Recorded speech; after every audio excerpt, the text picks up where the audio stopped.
Donc aujourd'hui, je reçois Antonin Marin. Ben écoute, merci beaucoup d'avoir accepté l'invitation. C'est très très cool de ta part. Antonin, tu es l'un des Merci à fondateurs, toi. avec plaisir. Antonin, tu es l'un des fondateurs du Crayon, donc un média en ligne qui marche plutôt très bien, surtout sur YouTube, où vous faites quand même pas mal de grosses vues. Et on peut dire que vous vous êtes fait connaître avec des débats assez polémiques, avec des invités polarisés et parfois polarisants. Et ça a un peu créé votre image publique. Et ce qui va être le cœur du sujet aujourd'hui, c'est que vous avez eu des invités issus de l'extrême droite, parfois la plus dure, Julien Rochdy, Thaïs Descuffon, Éric Zemmour, enfin, la liste est assez longue. Et ça va être un peu le centre de la discussion aujourd'hui, puisque moi, je suis passé chez vous il y a le mois dernier. J'ai fait une vidéo avec vous, avec Greg MMA, où on a fait une discussion, débat sur le MMA, qui était plutôt bienveillante, hein. Les gens qui ont vu la vidéo, d'ailleurs, il y a même des gens qui s'en plaignent et qui disent oui, c'est pas assez un débat, ils sont trop d'accord. Donc ça m'a Et bien comme fait quoi, rire. non mais c'est la majorité de nos émissions qui sont justement dans une recherche de profondeur et de recherche de sujets aussi où on se dit bah on va aller en profondeur sur le sujet et essayer de se faire un avis à partir de personnes qui sont compétentes sur le sujet. Et je te remercie d'avoir accepté notre invitation et je te remercie aussi d'organiser cette discussion aujourd'hui sur ta chaîne Twitch. Ah bah avec grand plaisir. Et pour le débat avec Greg MMA, c'était un moment assez intéressant, je trouve, pour le coup, pour avoir revu l'émission en live lundi. Je trouve que quand même, voilà, on a pu échanger. Moi, je suis assez content d'avoir pu amener certains thèmes, notamment concernant la présence des personnes trans dans le sport et leur acceptation, d'avoir pu les amener dans un média avec une audience assez importante. Ça, c'était quelque chose qui me tenait à cœur. Mais cela dit, du coup, quand j'ai parlé du fait que j'étais passé chez vous et que j'ai diffusé les liens vers la vidéo, etc., ben, je me suis fait tomber dessus par des gens qui me disaient mais en fait, pourquoi t'es allé aux médias, au Crayon, c'est un média pro-extrême droite, pourquoi tu t'y vas, c'est donner de la visibilité à des discours que tu combats. Et du coup, j'avais posté, moi, en story, une réponse pour me positionner par rapport à ça est depuis devenu une vidéo que j'ai postée dimanche sur les réseaux pour expliquer pourquoi moi je vais débattre de toute manière partout. Je le rappelle aux gens, hein, moi je suis allé sur BFM TV, je suis allé sur Sud Radio, je suis allé sur LCP, je vais globalement partout où on m'invite. Et j'irai sur CNews si on me le propose, à condition évidemment que je vois que j'ai ma chance, quoi. Si c'est complètement disproportionné, j'y vais pas.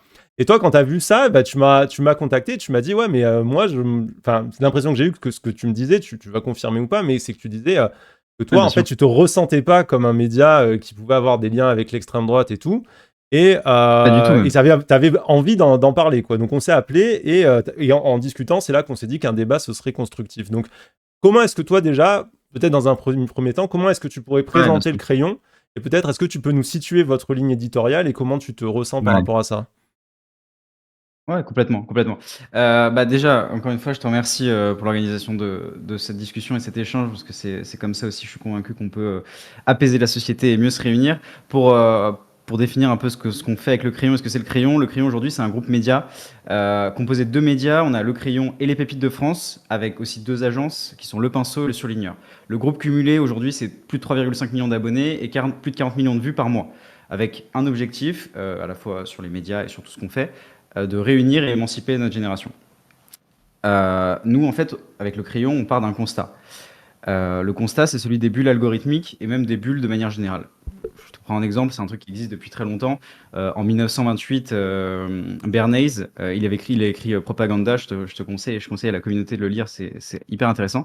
C'est un livre où il raconte un peu comment, alors lui, il a fait succès dans les affaires publiques et il explique comment lui, il arrive à mener des campagnes avec des entreprises, etc. Et il donne plein de tips de comment fonctionne la société, notamment à son siècle. Et il donne un truc qui est hyper intéressant et qui est encore vrai aujourd'hui. Les gens se réunissent en corporation et en fonction de ce qu'ils pensent d'abord et avant tout. Et donc, cette création de bulles, d'abord, dans un premier temps, de gens sociétal par rapport à ce qu'ils font, aujourd'hui, c'est accentué avec les réseaux sociaux. Et donc aujourd'hui, avec les réseaux sociaux, ce qui se passe, c'est que je te prends un exemple pour pas parler de politique, même si c'est de ce dont on parle. Je sais pas, toi, imaginons que dans ton algo, tu as beaucoup de chiens, tu adores les chiens. bah, tu vas liker des photos de chiens. Donc, a fortiori, les algorithmes vont te conforter dans cette idée de bah, ok, tu vas voir des photos de chiens, donc tu vas avoir de nouveau des photos de chiens, tu vas avoir que des photos de chiens. Si bien que la personne à côté de toi, qui tu connais très bien, peut-être même que c'est ton pote, que tu vas au ciné avec, etc. Cette personne-là, elle ne connaît aucun chien pour elle parce qu'elle, elle ne like que des photos de chats. Alors même que vous connaissez, que vous échangez, que enfin, vous êtes proches. Et en fait, aujourd'hui, les bulles algorithmiques, elles renforcent ce système-là. Donc là, je parle de chiens, de chats, ce qui fait qu'il y a parfois des gens qui like des photos de chats, se rendent même pas compte qu'il y a des photos de chiens qui existent sur les réseaux sociaux. C'est d'autant plus grave quand c'est des sujets de société et de politique. Quand aujourd'hui, on a des personnes qui pensent, enfin, qui sont d'un bord ou d'un autre politique, qui ont tel avis sur telle sujet de société ou autre, et qui se rendent même pas compte que juste à côté d'eux, parfois même des potes à eux, ont dans leurs algos, etc., les mêmes, enfin des trucs qui n'ont rien à voir avec ce que leurs potes peuvent avoir, ça crée une division de la société. Et nous, partant de ce constat-là, avec le crayon, l'objectif, c'est de réunir justement la société et les différentes points de vue, les différents points de vue sur la société. Donc, on prend des bulles idéologiques, on imagine qu'il y a des bulles idéologiques, qu'il y a des bulles idéologiques aujourd'hui, et on essaie, nous, de les faire se réunir, au moins se rencontrer, qu'elles se rendent compte de l'autre, en fait, qu'elles prennent juste connaissance de l'autre. Il y a juste un exemple, moi, qui me fait travailler au quotidien, c'est Victor Hugo dans Chose vue. C'est un ouvrage qu'il a écrit, il écrivait sur ce qu'il voyait dans la société de son siècle. Et je vous conseille aussi de le lire, c'est hyper intéressant pour comprendre la société telle qu'elle était au 19e siècle. Et il prend un exemple d'une femme très bien vêtue, qui vient visiblement d'un milieu très bourgeois, qui rencontre en fait dans la rue un mendiant. Et d'ailleurs, c'est un mendiant qui se fait arrêter par la police, etc. Enfin, il décrit toute une scène. Et le mendiant, et Victor Hugo voit cette scène, et il voit le mendiant dévisager la femme en voyant toute la richesse qu'elle dégage, et ce qu'elle est, etc., la puissance qu'elle a, etc.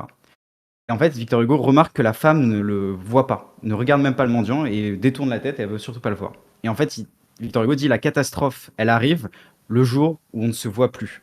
Et le jour où, en fait, les deux pans de la société qui existent et qui cohabitent ensemble, parce qu'il faut faire nation ensemble, le jour où ils se voient plus, c'est le début de la catastrophe. Et je trouve que c'est quelque chose qui guide un peu ce qu'on fait au crayon, en se disant, peu importe en fait ce qu'on est, peu importe la bulle idéologique dans laquelle on est, l'important c'est qu'on se voit afin qu'on puisse construire et faire société ensemble. Mais Voilà pour te faire un peu du coup, moi, le topo je global du coup. rebondis sur ce que tu dis, sur la question de réunir et sur le papier comme ça. Enfin, le projet a l'air intéressant, mais je le trouve aussi d'une certaine manière assez naïf. Je me dis, il y a des choses qu'on peut pas réunir. Moi, on va pas me réunir avec un raciste ou un mec qui a participé à des groupes néo-nazis ou quelque chose comme ça. Par exemple, un Baptiste Marché, dont on sait, par son histoire, a appartenu à d'anciens groupes néo-nazis proches de Serge Ayoub. Moi, on va pas, il n'y a pas de choses à réconcilier ou de rencontres à créer, à mon sens, entre moi et lui, parce que nos idéologies, en fait, elles sont complètement divergentes. Cet homme est du côté de la déshumanisation, du côté de la haine de l'autre, du côté de la violence assumée contre toutes celles et ceux qui ne lui ressemblent pas. Là où moi, je suis au contraire pour ben, le respect de la dignité humaine, quoi. Et je me dis, est-ce que, enfin, à un moment donné, faire société, pourquoi pas, à un certain point, parce que si on tire le spectre à l'infini, à un moment donné, en fait, on se retrouve face à des gens qui sont tout simplement des gens dangereux. C'est un peu le paradoxe de la tolérance de Karl Popper, quoi, qui dit à un moment donné, à toujours tolérer l'intolérable, on donne une place à des idéologies qui sont si violentes, si brutales, qu'en fait elles détruisent la tolérance elle-même. Et c'est un peu l'histoire qui se répète toujours lorsqu'on laisse trop de place à l'extrême droite. L'extrême droite aujourd'hui, c'est pas que des idées sur YouTube, c'est le maire de Saint-Brévin qui se fait cramer sa maison. C'est 5 morts en 2022 tués par Loïc Lepriol, William Mallet et Martial Lanoir. C'est une répétition de tentatives d'attentats, heureusement avortées grâce aux services de sécurité chaque année. C'était là il y a quelques semaines cet incel qui a voulu commettre une tuerie de masse, hein, ce sont ses propres mots, au passage de la flamme olympique. Donc vraiment, moi, la question que je pose, c'est comment est-ce qu'on fait en fait pour faire société si on suit ta logique avec des gens comme ça, où, à mon sens, pour moi, on peut pas créer de commun avec ces personnes-là. En fait, c'est un vrai sujet, c'est des questions qui se posent effectivement parce qu'on se dit comment faire société et qui doit être exclu de ça en se disant bah, c'est effectivement des personnes qui peuvent être dangereuses et là la question se pose. Nous le cadre qu'on se fixe, et je parle pour nous, c'est le domaine de la loi, c'est-à-dire que si, bah, comme tu dis, tout ce qui est raciste, tout ce qui est en dehors de la loi, discrimination, etc., ça n'a pas sa place parce que potentiellement ça peut mener à des actions dangereuses et c'est même interdit par la loi. Donc ça, effectivement, c'est des choses que nous, on ne fait pas. Euh, et pour la suite de ce que tu dis, je pense que le véritable sujet, et c'est nous, là, ce qu'on essaie de faire aussi de plus en plus, et tu remarqueras d'ailleurs, pour ceux qui regardent nos vidéos et ceux qui regardent ce qu'on fait, si tu regardes ce qu'on fait, les sujets politiques à part entière, c'est des sujets qu'on traite de moins en moins. Ce qui nous intéresse vraiment, c'est les sujets de société et comment les gens se les approprient et ce qui intéresse les gens dans les sujets de société. Quand je te dis des sujets de société, c'est des sujets qui ont, par exemple, le cannabis, le rapport à la nourriture, le climat, la mode, la justice, les religions, le rapport au travail. C'est plein de sujets et nous, on a traité aussi de tout plein de sujets qui sont ces sujets-là, tu vois. Donc c'est après, c'est essayer de voir aussi sans s'axer sur des sujets trop politiques. Tu vois, on a traité aussi de sujets sur l'aide sociale à l'enfance, sur le racisme systémique aussi, qui est un vrai enjeu de société. Enfin, c'est plein de sujets de société qui sont pas forcément aussi des sujets politiques. Voilà. Je sais pas si ça répond à ta question, Ah, moi, mais ce qui m'interpelle dedans, c'est est-ce qu'on peut séparer le discours idéologique de la violence qu'il crée, qu'il fabrique? D'une certaine manière, en France, dans les médias français, depuis quelques années, on a tendance, c'est vrai, à faire une séparation entre terrorisme d'extrême droite et extrême droite. D'ailleurs, on a même créé un terme pour ça, le fameux terme ultra-droite. L'ultra-droite, je le rappelle à toute fin utile, ça n'existe pas. C'est une catégorie qui servait uniquement au service de sécurité français, parce qu'un service de sécurité ne peut pas enquêter sur un courant politique, ce serait antidémocratique. Mais il y avait un problème majeur qui est que l'extrême droite fait des attentats et tue des gens. C'est le seul mouvement et les seuls partis politiques où on trouve des meurtriers et où on trouve des cas d'attentats en France aujourd'hui. Hein. Le Rassemblement national, le parti d'Éric Zemmour, c'est le seul parti où on trouve réellement des gens qui ont fait des attentats. Qu'est-ce qu'il y a le son? C'est-à-dire des gens qui sont inscrits dans le parti et qui ont Absolument. commis des attentats. Oui, bien sûr. Sébastien Dudognon, par exemple, président du Front National de la jeunesse, a voulu commettre des attentats avec un groupe qui s'appelait Honneur et Nation, qui ciblait notamment Olivier Véran et des centres de vaccination.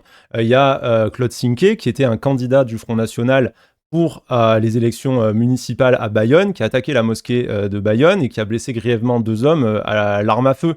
Des cas comme ça, il y en a énormément. Il faut savoir que, par exemple, un mec comme Philippe Vardon, qui était un des représentants de la sphère skinhead néo-nazi dans le sud de la France et qui a été un des fondateurs du bloc identitaire, a été ensuite aussi élu au conseil régional en région PACA. Donc ce qui est important, c'est de se rendre compte qu'il y a une porosité entre cette violence de l'extrême droite et les grands partis comme le Front National, comme le Rassemblement National. Et du coup, est-ce qu'on peut vraiment faire comme s'il y avait une frontière nette entre les idéologues et les gens qui commettent des attentats ou des actes violents? Est-ce qu'on peut faire comme s'il y avait une frontière nette entre toutes celles et ceux qui ont fait la promotion, par exemple, d'une théorie complotiste et raciste comme la théorie du grand remplacement, qui est aujourd'hui repris par Zemmour et plein d'autres gens, et les différents attentats qui ont suivi la promotion de cette théorie, comme Christchurch, qui a tué, où 50 personnes ont perdu la vie, comme l'attentat d'El Paso, où je crois une dizaine ou une vingtaine de personnes sont mortes, l'attentat de Buffalo, etc., etc. Donc il y a des idéologies qui sont promues par des politiciens, par des influenceurs d'extrême droite, et on voit que ces idéologies, elles conduisent à des passages à l'acte meurtrier. Et du coup, moi, je pose la question, doit-on faire la promotion de ces personnes-là? Par exemple, doit-on mettre en avant Thaïs Descuffon, qui aujourd'hui reprend l'intégralité de la théorie Incel, hein, qui travaille sur vraiment les théories du mouvement Incel et qui en fait la promotion en France?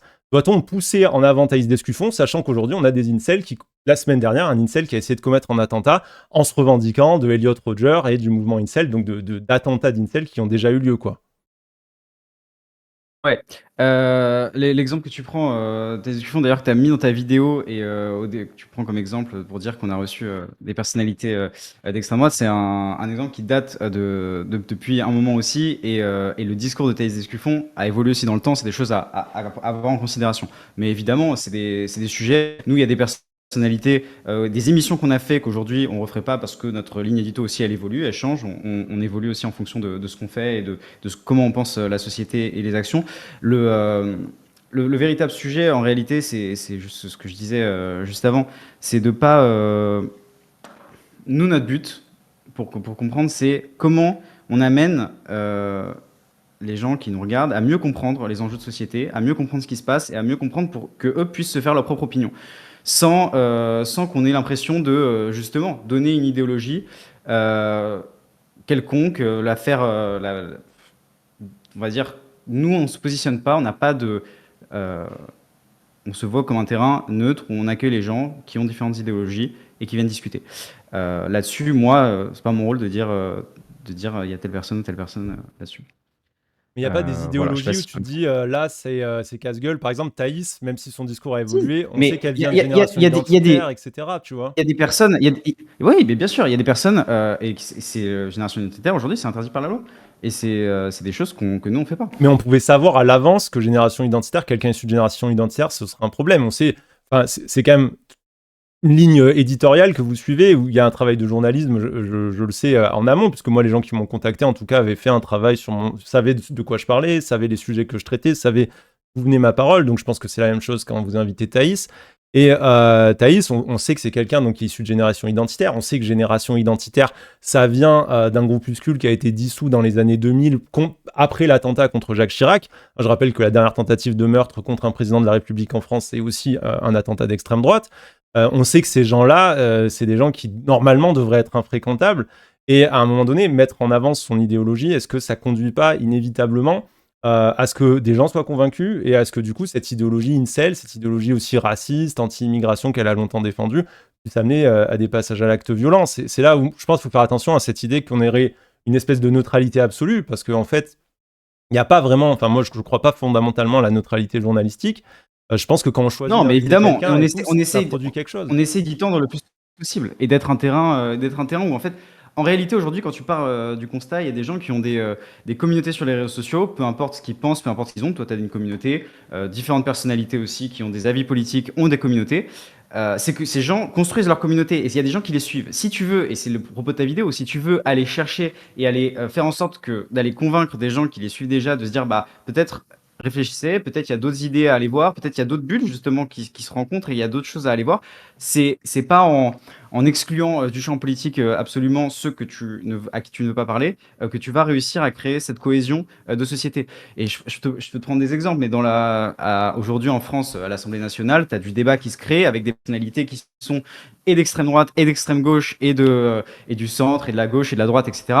Je te prends un autre exemple aussi dans la construction politique. Tu as l'Europe qui se construit aujourd'hui avec des pays comme la Pologne, la Hongrie, qui sont considérés par certains comme des pays illibérales, des démocraties illibérales, avec une concentration des pouvoirs dans certaines mains de politique. Ces sujets-là, ça voudrait dire que concrètement, on pourrait considérer que certaines personnes au pouvoir, je prends l'exemple de la Pologne ou la Hongrie, seraient dangereuses et que dans ce cas-là, il faudrait les exclure et construire peut-être l'Europe sans la Pologne et la Hongrie. Évidemment qu'on va pas le faire et qu'on veut construire l'Europe tous ensemble, etc. Je te prends ces sujets-là pour te dire que, évidemment, quand il y a des gens, quand il y a des personnalités qui sont dangereuses, quand il y a des choses qui sortent du cadre de la loi, évidemment que là, c'est un no-go, en tout cas pour nous. Aujourd'hui, c'est le cas. Par contre, et la frontière est fine, et ça, je te le reconnais bien volontiers, c'est très difficile d'ailleurs de savoir comment, quoi, qu'est-ce, à partir de quel moment tu privilégies une idée dangereuse ou pas, tant qu'elle est dans le cadre de la loi.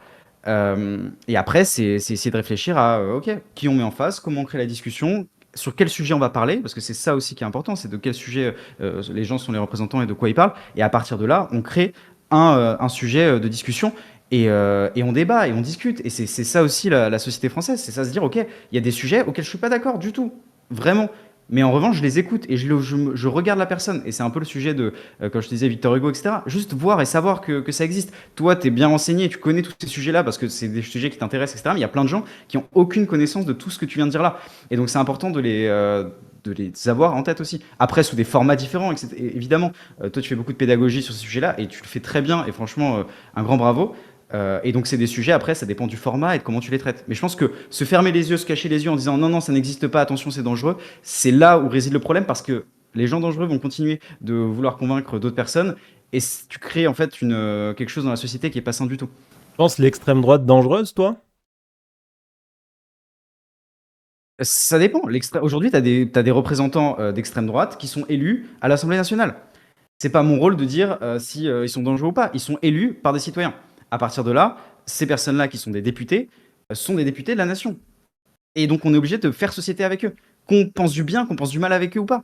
À partir de ce moment-là, tu peux pas juste dire ils n'existent pas et on fait rien. Comme tu pourrais dire la même chose aussi, enfin bref, de tous les représentants politiques. Donc Oui, mais on peut pas c'est quelque dire de chose tous qui est. Par exemple, le RN, seul parti qui a été ramené face à la justice pour avoir armé et financé des djihadistes avec 2 affaires, l'affaire Claude Herman, qui est cet ancien qui travaillait à la sécurité du Front National, qui a armé Amédi Koulibaly, le terroriste de l'hypercachère, et aussi l'affaire Jean-Claude Veillard, donc, qui était sur la liste de Valéran de Saint-Just, donc le trésorier de Marine Le Pen, et qui a tout simplement financé Daesh et Al-Qaïda avec l'entreprise Lafarge à hauteur de plusieurs millions d'euros, ce pourquoi il a d'ailleurs plaidé coupable aux États-Unis, puisque le procès a déjà eu lieu aux États-Unis, il devrait avoir lieu en France bientôt. Donc ces gens-là, certes, je peux pas faire comme s'ils n'existaient pas, mais je pense que je peux, à minima, les qualifier de dangereux, c'est-à-dire dire attention, ces gens sont dangereux.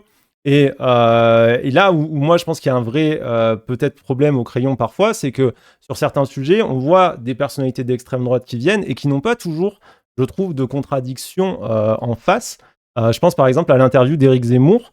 Éric Zemmour, il vient, vous êtes 2 journalistes en face, mais honnêtement, quand il va aller par exemple sur le sujet du grand remplacement, il n'y a pas vraiment un contradictoire pour rappeler, par exemple, que c'est une théorie raciste et antisémite qui a tué des gens à Christchurch, El Paso, tout ce que j'ai dit, qui a failli conduire à 2 attentats en France, par exemple avec les affaires de la nouvelle OAS de Logan Nissin et l'affaire de l'Action des forces opérationnelles, donc 2 groupuscules qui se revendiquaient du grand remplacement et qui ont failli tuer des peut-être 20 ou 30 personnes chacun, quoi. Donc c'est quand même un truc hyper brutal.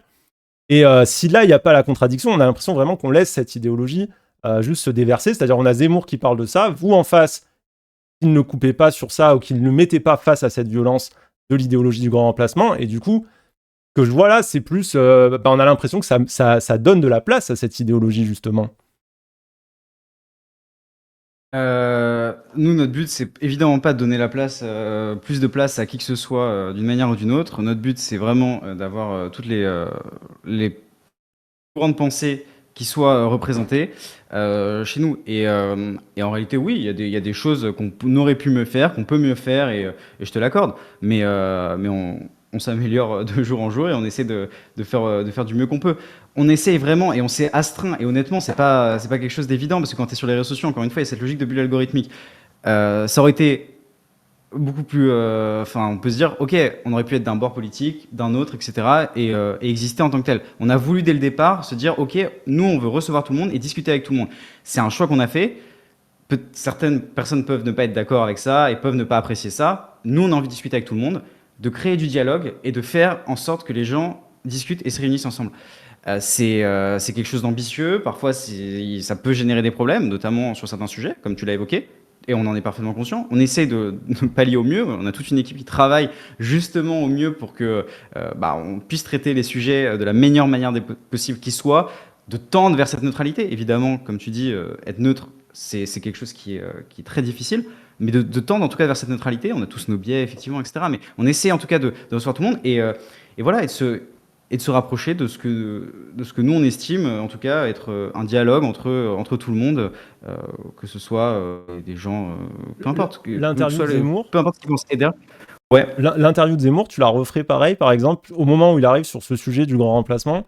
Je pense pas que c'est là où il aurait fallu peut-être un contradictoire plus, j'ai envie de dire, plus offensif, mais aussi parce que, je rappelle, on parle quand même d'une idéologie meurtrière, complotiste, infondée de A à Z et débunkée vraiment des dizaines et des dizaines de fois. Est-ce que là, il n'aurait pas fallu, justement, pour une fois, ça aurait été quand même important, je pense, de le mettre face à justifier ça, justifier ça, justifier ça, Oui, quoi. bien sûr, mais évidemment, mais t'as aussi dans l'interview d'autres moments où je le mets face aussi à ces contradictions que tu cites pas là, mais il y a d'autres moments aussi où je le mets face à, bref, on Vas-y, discute parle-en, et hein, il y a un n'hésite échange. pas, hein.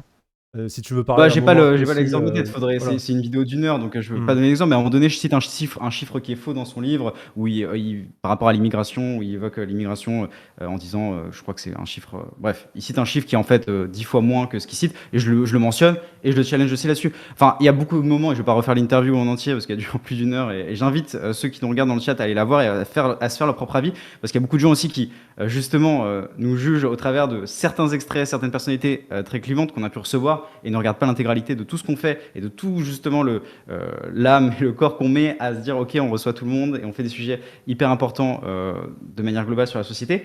Donc voilà, je ne peux pas revenir en détail dessus, mais en tout cas on l'a challengé. On aurait pu mieux faire évidemment, comme chaque vidéo on peut mieux faire, on peut mieux challenger aussi les personnalités qu'on a.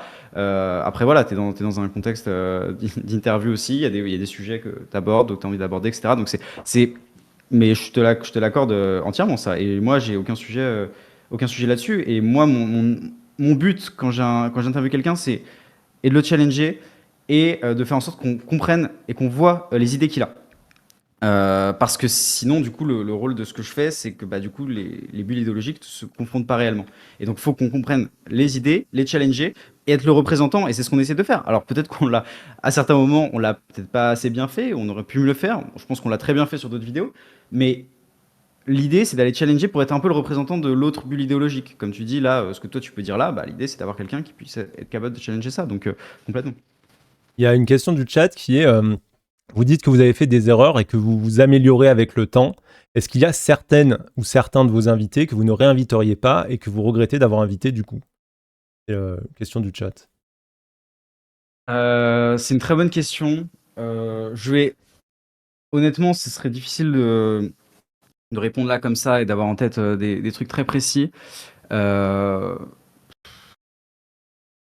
fait, il y a certaines personnalités qui aujourd'hui sont hors du cadre de la loi et qui sortent de ce que nous on peut recevoir. Aujourd'hui, je les recevrai pas. Après, il faudrait s'enseigner sur chacun exactement. Mais aujourd'hui, on fait on a ce travail-là qu'on a toujours eu d'ailleurs. Si une personnalité est hors du cadre de la loi, on la reçoit pas et on fait pas le débat et il n'y a pas de discussion là-dessus. Donc voilà. S'il vous plaît, dans le J'essaie chat, de regarder en même temps les mais chats voilà, aussi. j'allais dire aux gens du chat, s'il vous plaît, restez polis. On est sur un débat, on n'est pas sur un procès. Voilà, chacun amène ses éléments. Donc vous avez le droit d'avoir des questions et d'être en Ouais, désaccord. Mais voilà. je suis en train de lire. Il y avait quelqu'un qui disait effectivement, je me retrouve face à 150 personnes qui.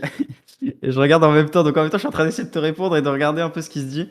Mais voilà, oh, sachez que vraiment, il n'y a pas de. Enfin voilà, je regarde ce que vous dites. Il y a pas de souci là-dessus. Et comme je te le disais au début, il n'y a pas de. Enfin, je pense qu'on n'est pas. On n'est pas en désaccord fondamental d'ailleurs sur le fait, par rapport à ta vidéo que tu as pu faire aussi et publier sur Insta.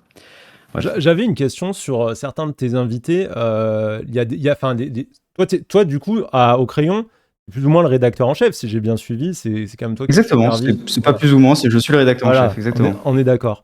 Et du coup, j'ai vu que, par exemple, il y avait des invités. Donc là, j'en ai un en tête qui est passé récemment, c'était il y a un an quand même. Un gars qui s'appelle le Dog Baron, qui est un YouTuber qui a 40 000 abonnés, pas un buzz particulier. Il se présente comme un ami de Papacito, qui dit clairement que ça le dérange pas qu'on le qualifie d'extrême droite. Lui-même ne se qualifie pas d'extrême droite, mais aucun mec d'extrême droite ne se qualifie jamais d'extrême droite. En tout cas, il se revendique dans la vidéo que vous avez fait de Dominique Vénère. Donc Dominique Vénère, qui est l'un des fondateurs du GRES, qui était un mouvement La vidéo que nous d'intellectuels. on a fait? Non. Ouais. Si, bien sûr, avec le Dog Baron, bien Ah, sûr. oui, avec le Dog Baron. Oui, pardon, ok. Oui, dans la vidéo, il se revendique de Dominique Vénère. Donc, il dit, voilà, moi, si je dois faire référence à quelqu'un, Dominique Vénère, qui s'est suicidé devant Notre-Dame. Donc, Dominique Vénère, je resitue aux gens, parce que les gens ne savent pas forcément de qui on parle. Un des fondateurs du GRES, donc le mouvement néofasciste des années 70-80, qui a particulièrement œuvré à banaliser le Front National, qui était un des premiers défenseurs de la théorie raciste du grand remplacement. Et du coup, je me demande pourquoi inviter ce gars-là, surtout que là, il n'est pas invité dans un débat, il est face à deux des autres créateurs du crayon, donc Valéran et je sais plus le nom de ta collègue, j'ai oublié complètement son prénom. Sixtine. Sixtine. Ok, voilà, c'est ça, Valérant et Sixtine. Et à nouveau, pas trop de contradictions, surtout des questions. Et à la fin, ça fait un peu vidéo de promotion. Il est interviewé vraiment sur ces thèmes. Je me demande, c'est quoi vraiment l'objectif de ce genre de vidéo? Parce que là, pour le coup, ce type-là, il est pas vraiment connu, il a pas vraiment un buzz et ça lui donne vraiment beaucoup de place, quoi. Euh, Comme toutes les personnalités qu'on reçoit, encore une fois, mais je me répète là-dessus, mais comme toutes les personnalités qu'on reçoit, on essaye de montrer, tu l'as dit d'ailleurs, c'était il y a quand la vidéo date d'il y a un an, mais on essaie de montrer et de trouver les personnes qui sont suivies sur les réseaux sociaux. Les personnes qui sont suivies sur les réseaux sociaux, lui, il a une communauté sur YouTube, et d'essayer de comprendre justement, c'est quoi, c'est vraiment avec une démarche limite, enfin comprendre ce qui se passe, qu'est-ce que représente cette bulle-là, pourquoi il y a des gens qui le suivent, et que représente cette pensée-là. Et tu vois, tu me cites le Doc Baron, mais honnêtement, on a reçu aussi on parle beaucoup d'extrême droite depuis tout à l'heure et de droite, mais honnêtement, et c'est ce que j'essaie de dire aussi et de faire comprendre avec ce qu'on fait et de faire passer comme message avec le crayon, mais t'as pas cité la vidéo qu'on a faite avec François Ruffin, la vidéo qu'on a pu faire avec Rokhaya Diallo, la vidéo qu'on a faite avec Louis Boyard, la vidéo qu'on a faite avec Mathilde Panot, Non, mais la là, tu vidéo qu'on a parles de faite gens avec qui Camille sont Lederman. nationaux. Là, on est quand même sur des. C'est pas un youtubeur à 40 000 abonnés, c'est Rokhaya Diallo, Ouais, c'est François Ruffin, c'est Mathilde Panot, c'est des gens. À la limite, que tu reçoives un député d'extrême droite, je dirais, bon, il est député. Mais là, on parle d'un gars qui est pas très gros, qui a pas d'actu, qui est. Je me dis, ce type-là, il représente quoi? Il représente qui? Et surtout, à quel moment, là, la médiatisation que ça lui donne, c'est lui donner un appel d'air. Je sais même pas combien d'abonnés il avait à l'époque où il est passé chez vous. Ça va mais forcément. là, et toi, enfin, je te pose la question, toi, tu représentes quoi? Tu représentes qui? Quelle est ta communauté aussi? Nous, on t'invite parce que pareil, Dans un tu débat. représentes une communauté, tu représentes quelque chose. Vous Ouais, m'invitez dans dans un un débat débat. face Mais à Greg après, MMA sur le MMA, etc. Moi, je suis pas gros, oui, je comprends qu'on m'invite pas en face à face pour faire la promotion de mes idées, même si moi j'ai écrit un livre, par exemple. J'ai un livre, j'ai une enquête de 4 ans dans les milieux survivalistes en infiltration, donc à la limite, il y a quelque chose dont je peux parler, quelque chose que j'ai fait, ce qui n'est pas le cas du Doc Baron. et Donc, quoi. très certainement qu'on le recevra en débat aujourd'hui, hein. Aujourd'hui, d'ailleurs, tu regardes la majorité de ce qu'on fait, c'est des débats, et très certainement qu'on le recevra en débat aujourd'hui. Et peut-être que toi, on t'aurait reçu aussi en entretien à l'époque. Là-dessus, c'est une question de format aussi. Donc c'est plutôt une question éditoriale qui a changé pour toi, ce genre d'invité, c'est ça? C'est une question de sur le sujet de essayer de recevoir les personnalités qui ont une communauté, de comprendre ce qu'ils font. Et après, sur le challenge, sur comment on les challenge, etc., ouais, on essaie de trouver le meilleur format au fur et à mesure de comment on construit le crayon et comment ça se fait pour justement les challenger au mieux et avoir les meilleurs échanges. Donc, oui, complètement. Ok, d'accord. Il y a une question que je voulais te poser, c'était sur. Donc, c'est sur une polémique, c'est quelque chose qu'on m'a beaucoup demandé de t'interroger là-dessus. Comme ça, on sort un peu de l'extrême droite, même si ça va pas être forcément plus facile pour toi, hein. Je rappelle que, à nouveau, c'est pas non plus un procès, donc s'il y a des choses sur lesquelles tu te sens pas de répondre et tout, voilà, bon, c'est Et quand moi, même compréhensible. encore une fois, je considère que, d'ailleurs, je me fais pas le représentant forcément d'une bulle idéologique à proprement parler, mais je considère que l'idéal, c'est qu'on se parle tous, qu'on puisse discuter. Je sais qu'il y a beaucoup de questions sur le crayon, que beaucoup de gens se posent des questions, et notamment dans ta commune. Donc, moi, j'y réponds, je réponds à ce que je peux répondre, j'essaie de donner les réponses les plus honnêtes aussi, et voilà. On essaie de construire ensemble et peut-être que je ne convaincrai pas tout le monde à aller regarder le crayon, mais au moins si vous pouvez regarder ne serait-ce que quelques vidéos qu'on fait sur Insta, YouTube et vous faire une idée après avoir vu les vidéos et pas forcément sur ce qu'on vous a dit du crayon, ça serait top. Voilà. De toute façon, allez toujours vous faire votre idée, les gens, hein. N'écoutez pas juste ce qu'on vous dit, c'est toujours mieux. Allez voir mon interview avec Greg MMA, pour le coup, qui a été voilà, tout à fait courtoise et où sur la plupart des questions, je veux dire, on a été quand même dans un échange, même surtout quasiment tout, on a été dans un échange très riche, quoi, hein. Bon, visiblement, je vais Euh, pas convaincre Bruce S'empoisonne qui dit j'ai déjà vu tes vidéos et c'est de la merde. Bah, on peut pas convaincre tout le désolé monde Bruce. dans un chat Twitch. Après, juste pour pas que tu te stresses avec le chat, ça sera aussi rediffusé sur YouTube et je pense qu'il y aura plus de gens sur YouTube pour être d'accord avec toi que là dans le chat où bon voilà c'est les gens de ma commu et je pense que voilà sur la position de l'extrême droite il y a beaucoup de gens qui subissent ou qui ont subi des violences de la part de l'extrême droite, du racisme ou de la transphobie ou de la LGBT-phobie. Donc je pense qu'il y a une sensation que c'est dangereux, quoi. C'est une peur, en fait, tout simplement, hein. Faut l'entendre comme ça. Et que moi, je comprends parfaitement, qui est de se dire, plus ces idées-là gagnent d'écho, plus elles se normalisent. Une Thaïs qui se normalise, elle présente bien, elle sait bien parler, elle a une grande connaissance de la communication, malheureusement. Derrière, l'idéologie qu'elle vend, c'est une idéologie qui tue et qui a déjà tué. L'idéologie incel a déjà tué, comme pour le grand remplacement, etc. Donc voilà, je pense que c'est pour ça aussi que les gens sont Et, épidermiques, quoi. ouais, et d'ailleurs aussi, j'invite les gens à pas forcément se focaliser sur ce qu'on fait sur YouTube. Encore une fois, sur Instagram et sur TikTok, on reçoit beaucoup de personnalités aussi avec des profils très différents qui sont pas forcément, enfin voilà, qui sont de gauche ou qui ont une sensibilité sociétale très forte aussi. Donc c'est important d'avoir ça en tête aussi. On n'est pas du tout dans une bulle ou une autre. Bref. Il y a une Mais voilà. question, juste avant d'attaquer peut-être sur un autre sujet, mais quelqu'un demande est-ce que tu comprends l'approche de Backseat, donc l'émission sur Twitch de Jean Massier, qui a l'air assez raccord du coup avec la tienne sur la question des bulles et l'idée de se faire rencontrer des idéologies, mais qui, même s'ils défendent le pluralisme, ont décidé d'avoir un cordon sanitaire sur leurs invités et de ne pas inviter l'extrême droite. Qu'est-ce que toi tu en penses? C'est un vrai sujet. En vrai, c'est quelque chose que je peux comprendre de la part de Backseat. Et on a déjà discuté avec Jean d'ailleurs là-dessus. Enfin, on a deux visions assez différentes. Moi, je considère que euh, à partir du moment, et ce que je disais tout à l'heure, à partir du moment où on a des élus qui sont députés, en fait, il y a des gens qui pensent. Peut-être qu'on peut. En fait, ça dépend où est-ce que tu fixes ta ligne édito. Soit tu te dis, ok, ma mission, elle est justement peut-être un peu plus politique en se disant, voilà, je veux une certaine vision de la société, c'est ça que je vise. Et moi, en gros, hein, je me dis, les gens ont voté, les gens ont décidé pour des trucs, etc. Je peux pas faire fi de ça. Je peux pas te dire, ok, ça n'existe pas et je veux pas leur parler. Mais c'est un choix éditorial, encore une fois, et ça se respecte d'un camp ou d'un autre. Moi, je me dis, mon but, c'est de réunir la société française, tout le monde, tous les Français. Euh, donc, à partir de ce moment-là, je peux pas exclure des gens qui ont voté pour des gens qui peuvent être plus radicaux, notamment l'extrême droite. Donc, je comprends totalement hein, la position de Jean, mais c'est pas la nôtre, pour le coup. Ok. Bon, du coup, sur un sujet plus polémique, donc il y a eu une affaire assez importante ces derniers temps, donc il y a une affaire liée à Rima Hassan. Ouais. On m'a énormément demandé de te poser des questions là-dessus, et je ne sais pas dans quelle mesure tu pourras répondre à tout, mais ça va peut-être nous permettre aussi de questionner la forme de certains des formats du crayon, qui a été aussi parfois assez critiqué. Je vais peut-être faire un résumé de ce qui s'est passé avec Rima Hassan. Donc, je me base sur arrêt sur image, hein, sur un reportage assez long d'arrêt sur Ouais, image sur la question. Tu apporteras tes compléments après, comme ça, les gens auront un peu bien sûr. les deux versions. J'ai pas pris directement celle de Rima Hassan, je me suis basé sur vraiment plusieurs articles médiatiques, mais qui se recoupaient plus ou moins. Donc, en gros, en janvier, Le Crayon a publié en story Instagram un extrait du vrai faux avec Rima Hassan. Donc, le vrai faux, c'est un passage, on va dire, obligé du Crayon, qui est un peu une marque de fabrique, où on voit l'invité répondre par vrai ou faux à une batterie de questions.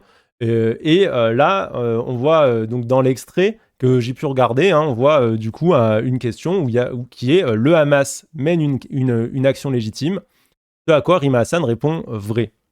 Et il y a ensuite un extrait où Rima Hassan parle de son engagement pour la Palestine, etc. Mais il n'y a pas vraiment d'autres extraits vrai-faux où ça où ça se répond, quoi. L'extrait va bad buzzer immédiatement, en 15 minutes. Il va être dénoncé massivement et signalé au réseau pour apologie du terrorisme. Ce qui est entendable parce que je le précise, le Hamas mène une action légitime vraie. Je rappelle qu'en France et plus globalement en Europe, si on s'en tient à la question juridique, le Hamas est considéré comme un groupe terroriste avec une variante, et ça va être très important pour la suite chez les Anglais. Les Anglais distinguent le Hamas politique, l'organisation politique, qui, elle, n'est pas considérée comme terroriste, des brigades Izen al-Din al-Qassam, vous m'excuserez pour la formulation, et donc la branche armée du Hamas, qui sont, elles, qualifiées de terroristes. Suite à cette story, Rima Hassan va recevoir énormément de menaces. Elle devait recevoir le prix Forbes des 40 femmes de l'année, ça va être annulé pour des raisons de sécurité, et elle va finir convoquée par la police judiciaire pour apologie du terrorisme. Donc on peut dire que c'est allé quand même très très loin. Donc elle est assez dure avec le Crayon dans sa défense. Elle parle d'extraits tronqués, elle dit que sa réponse concernant le Hamas fait référence du coup à la distinction entre Hamas politique et branche armée avec les brigades Izen al-Din al-Qassam dont je parlais tout à l'heure. Donc en gros qu'elle se réfère, on pourrait dire en quelque sorte, à la position du Royaume-Uni, qui change la qualification. Et pour preuve, ce qu'elle dit, c'est que dans le vrai-faux, elle aurait répondu à une autre question qui n'a pas été diffusée, où on lui aurait demandé si elle qualifiait le mode opératoire du Hamas de terroriste, ce à quoi elle aurait répondu vrai. Donc, sous-entendu de sa part, s'il y avait eu les 2 passages, on aurait compris, la nuance, on aurait compris qu'elle se positionnait sur une position qui est celle d'un pays européen et il y aurait dû, donc techniquement pas pu avoir de soupçon d'apologie, du terrorisme. Donc voilà, je voulais savoir un petit peu, comment est-ce que toi, tu as perçu toute cette affaire? Comment vous vous situez sur, Ouais, la bien sûr. diffusion de cet extrait et cetera et cetera? Bien sûr. Alors, je vais déjà répondre sur le côté vrai-faux, parce que il y a Loken Ryu dans le chat qui dit soyons toujours respectueux envers Antoine. Alors, je m'appelle Antonin et pas Antoine. Depuis tout à l'heure, je vais dire Antoine, mais c'est Antonin. Mais là, il faut admettre que ça met en colère les vrais-faux. Sur le vrai-faux, le format, le but, c'est essayer de se faire un avis, une opinion sur ce que pense la personne. C'est évidemment très succinct, le format a plein de défauts, mais en tout cas, on essaye le plus possible de synthétiser la pensée d'une personne via ce format-là. Tu as pu le faire, Mathieu, dans le format que tu as fait avec Greg MMA. Généralement, quand on fait un vrai faux, c'est suivi justement d'une vidéo beaucoup plus longue, d'un débat, d'une interview, dans laquelle la personne justement développe ses pensées. Donc en fait, le vrai faux, il faut le voir aussi comme un format qui se pense dans une entité globale avec le vrai faux et l'interview ou le débat qui suit après. Ça, c'est la première chose pour expliquer un peu le format du vrai faux qui, à la fois, je pense, plaît beaucoup, mais aussi, parfois, peut être aussi critiqué justement parce qu'on a du mal, on est un peu frustré par ce format-là qui dévoile pas tout, mais seulement une partie de ce que pensent les personnes. Ça, c'est la première chose. Sur Rima Hassan, je pourrais pas trop tout développer parce que il y a un processus juridique, etc., qui est en cours. Et bref, il y a tout plein de choses liées à ça que je pourrais pas trop développer. Mais globalement, ce que tu as dit, je vais un peu récapituler par rapport à ce que tu as dit et te dire exactement comment ça s'est déroulé. Le jour où on a reçu Rima Hassan, c'était un jour spécial, c'était le jour de commémoration de la Palestine. Ce jour-là, on la reçoit, elle fait ce qu'on appelle, nous, une étincelle, un format au face cam, et donc ça, on le publie. D'ailleurs, ça, c'est toujours un format qui, aujourd'hui, elle explique comment aider, justement, les Palestiniens. Et ça, c'est un format qui est toujours disponible sur nos réseaux sociaux, sur Instagram, TikTok ou autre. Bref. Donc ça, c'est la première chose qu'on fait. Ensuite, on va publier une vidéo qui est signalée, comme tu l'as dit. Donc ça, on publie un vrai faux. En fait, ce qui se passe avec Rima Hassan, c'est qu'on a 40 minutes, 40 minutes d'entretien. Et donc, on tourne dans un premier temps un vrai faux. En fait, quand je dis entretien, ce qu'il faut savoir, c'est que, bref, il y a beaucoup de choses qu'on fait, enfin des gens qu'on reçoit. Ça dure 40 minutes, mais parfois, très souvent, d'ailleurs, on publie des extraits, des vidéos, des moments qu'on a eus avec eux sans publier l'intégralité de la vidéo. Bref, tout ça pour dire qu'on publie un vrai faux avec Rima Hassan, et ce vrai faux est signalé sur la plateforme comme apologie du terrorisme. Nous, comme je t'ai dit, notre limite c'est la loi, on supprime.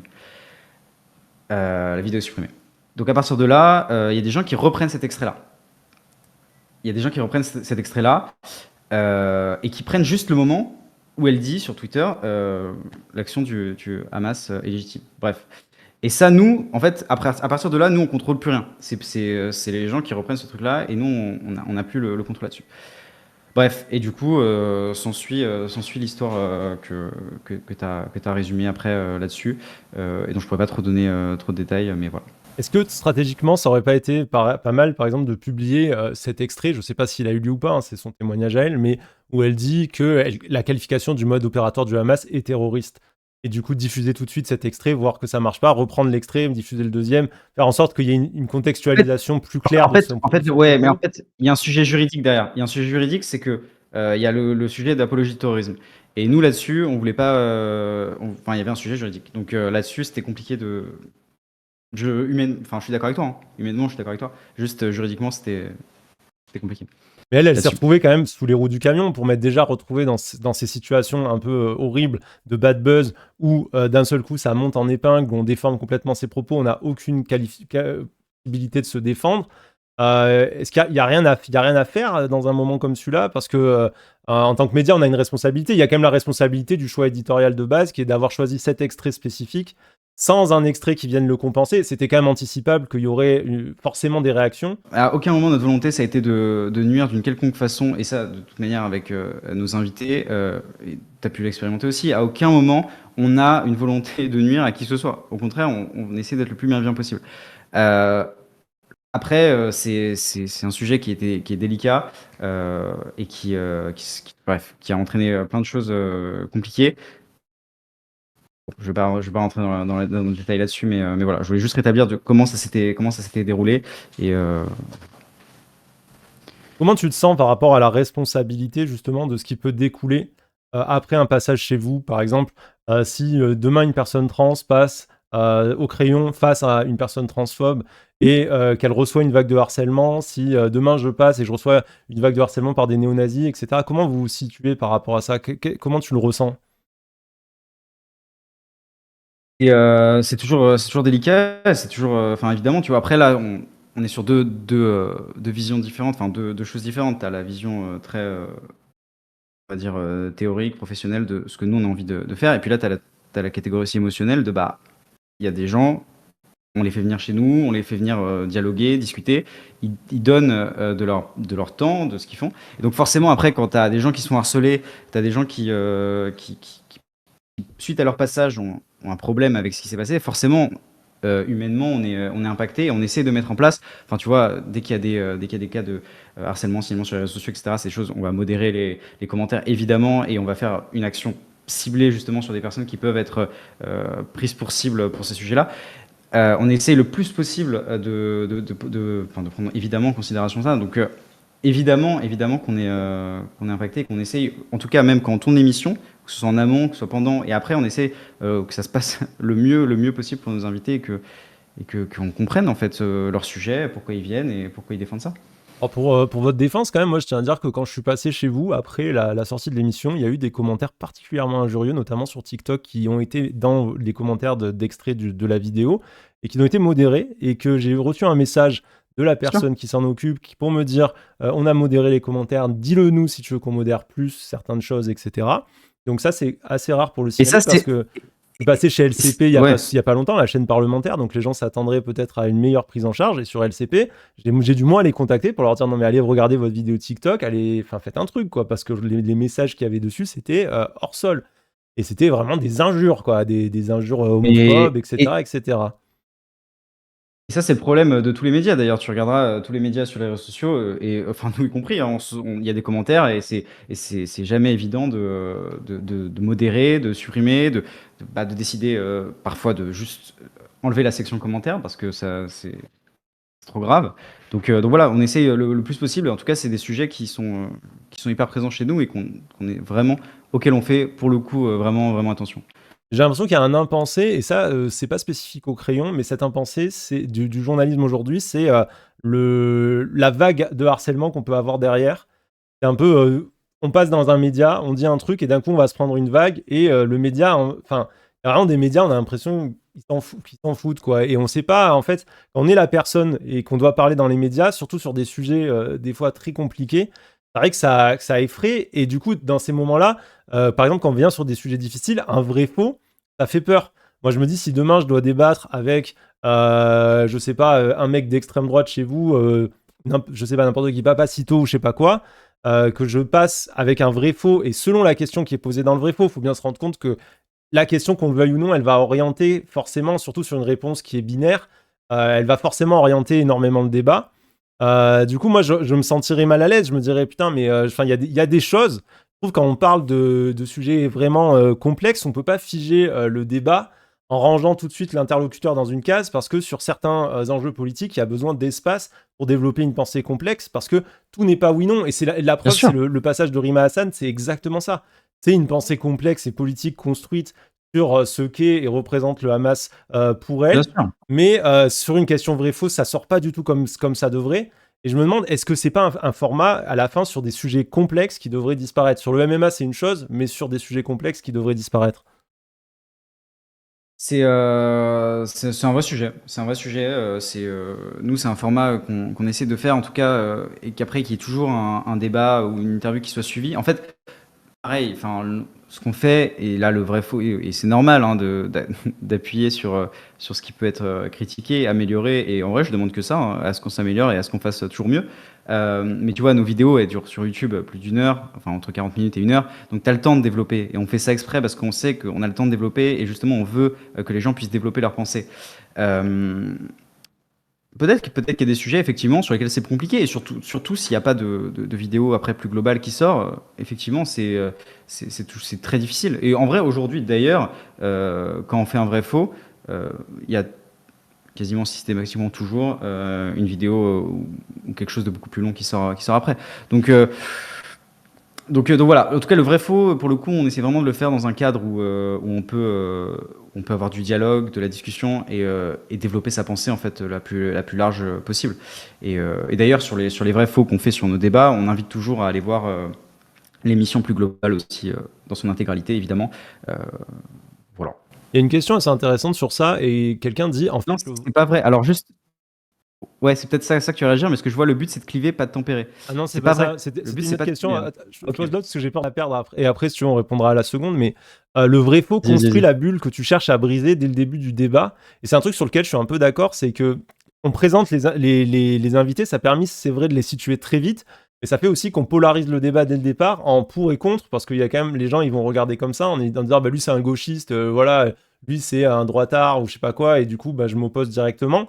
Et est-ce qu'on perd pas justement toute la nuance du débat dès le départ, parce qu'en mettant tout le monde tout de suite dans sa case, ça fait qu'ensuite, quel que soit l'argument qui va être dit, bah, il sera plus réellement écouté parce qu'on va dire ah non mais lui de toute façon je suis pas d'accord avec lui et tout. Est-ce que justement cette idée de lutter contre les bulles algorithmiques qui est a priori au centre de votre intention éditoriale, est-ce qu'elle se perd pas Bien dans le sûr. vrai faux?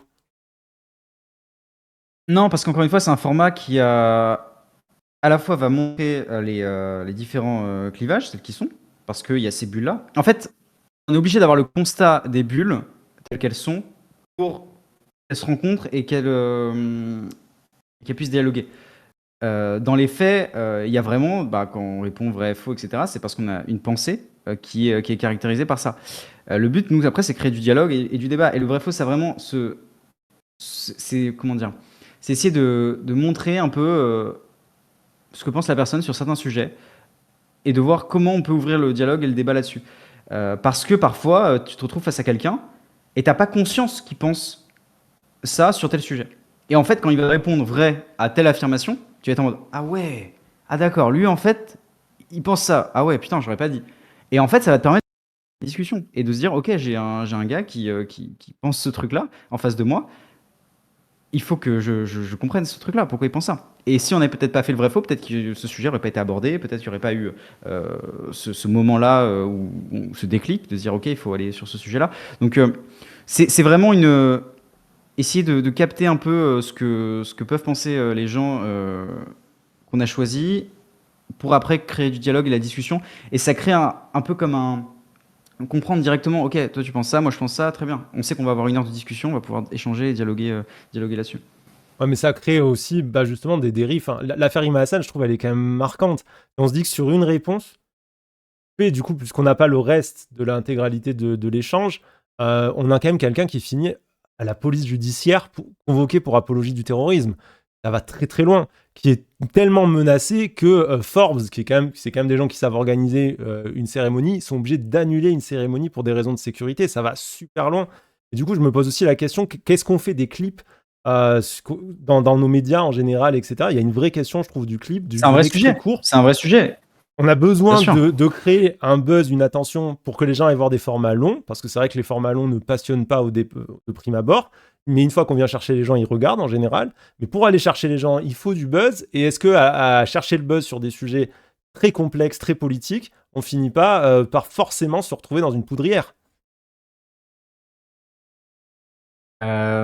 C'est un sujet, c'est évidemment, c'est un sujet qui est beaucoup plus large aussi et beaucoup plus vaste que juste est-ce que le crayon doit arrêter de faire des vrais faux ou pas. Le véritable sujet, c'est se dire, ok, comment aujourd'hui, avec les plateformes et les réseaux sociaux qu'on a et la visibilité qu'on peut avoir, on décide de faire du contenu et quel contenu on décide de faire pour qu'un maximum de personnes aient accès aux messages et aux messages des personnalités qu'on reçoit.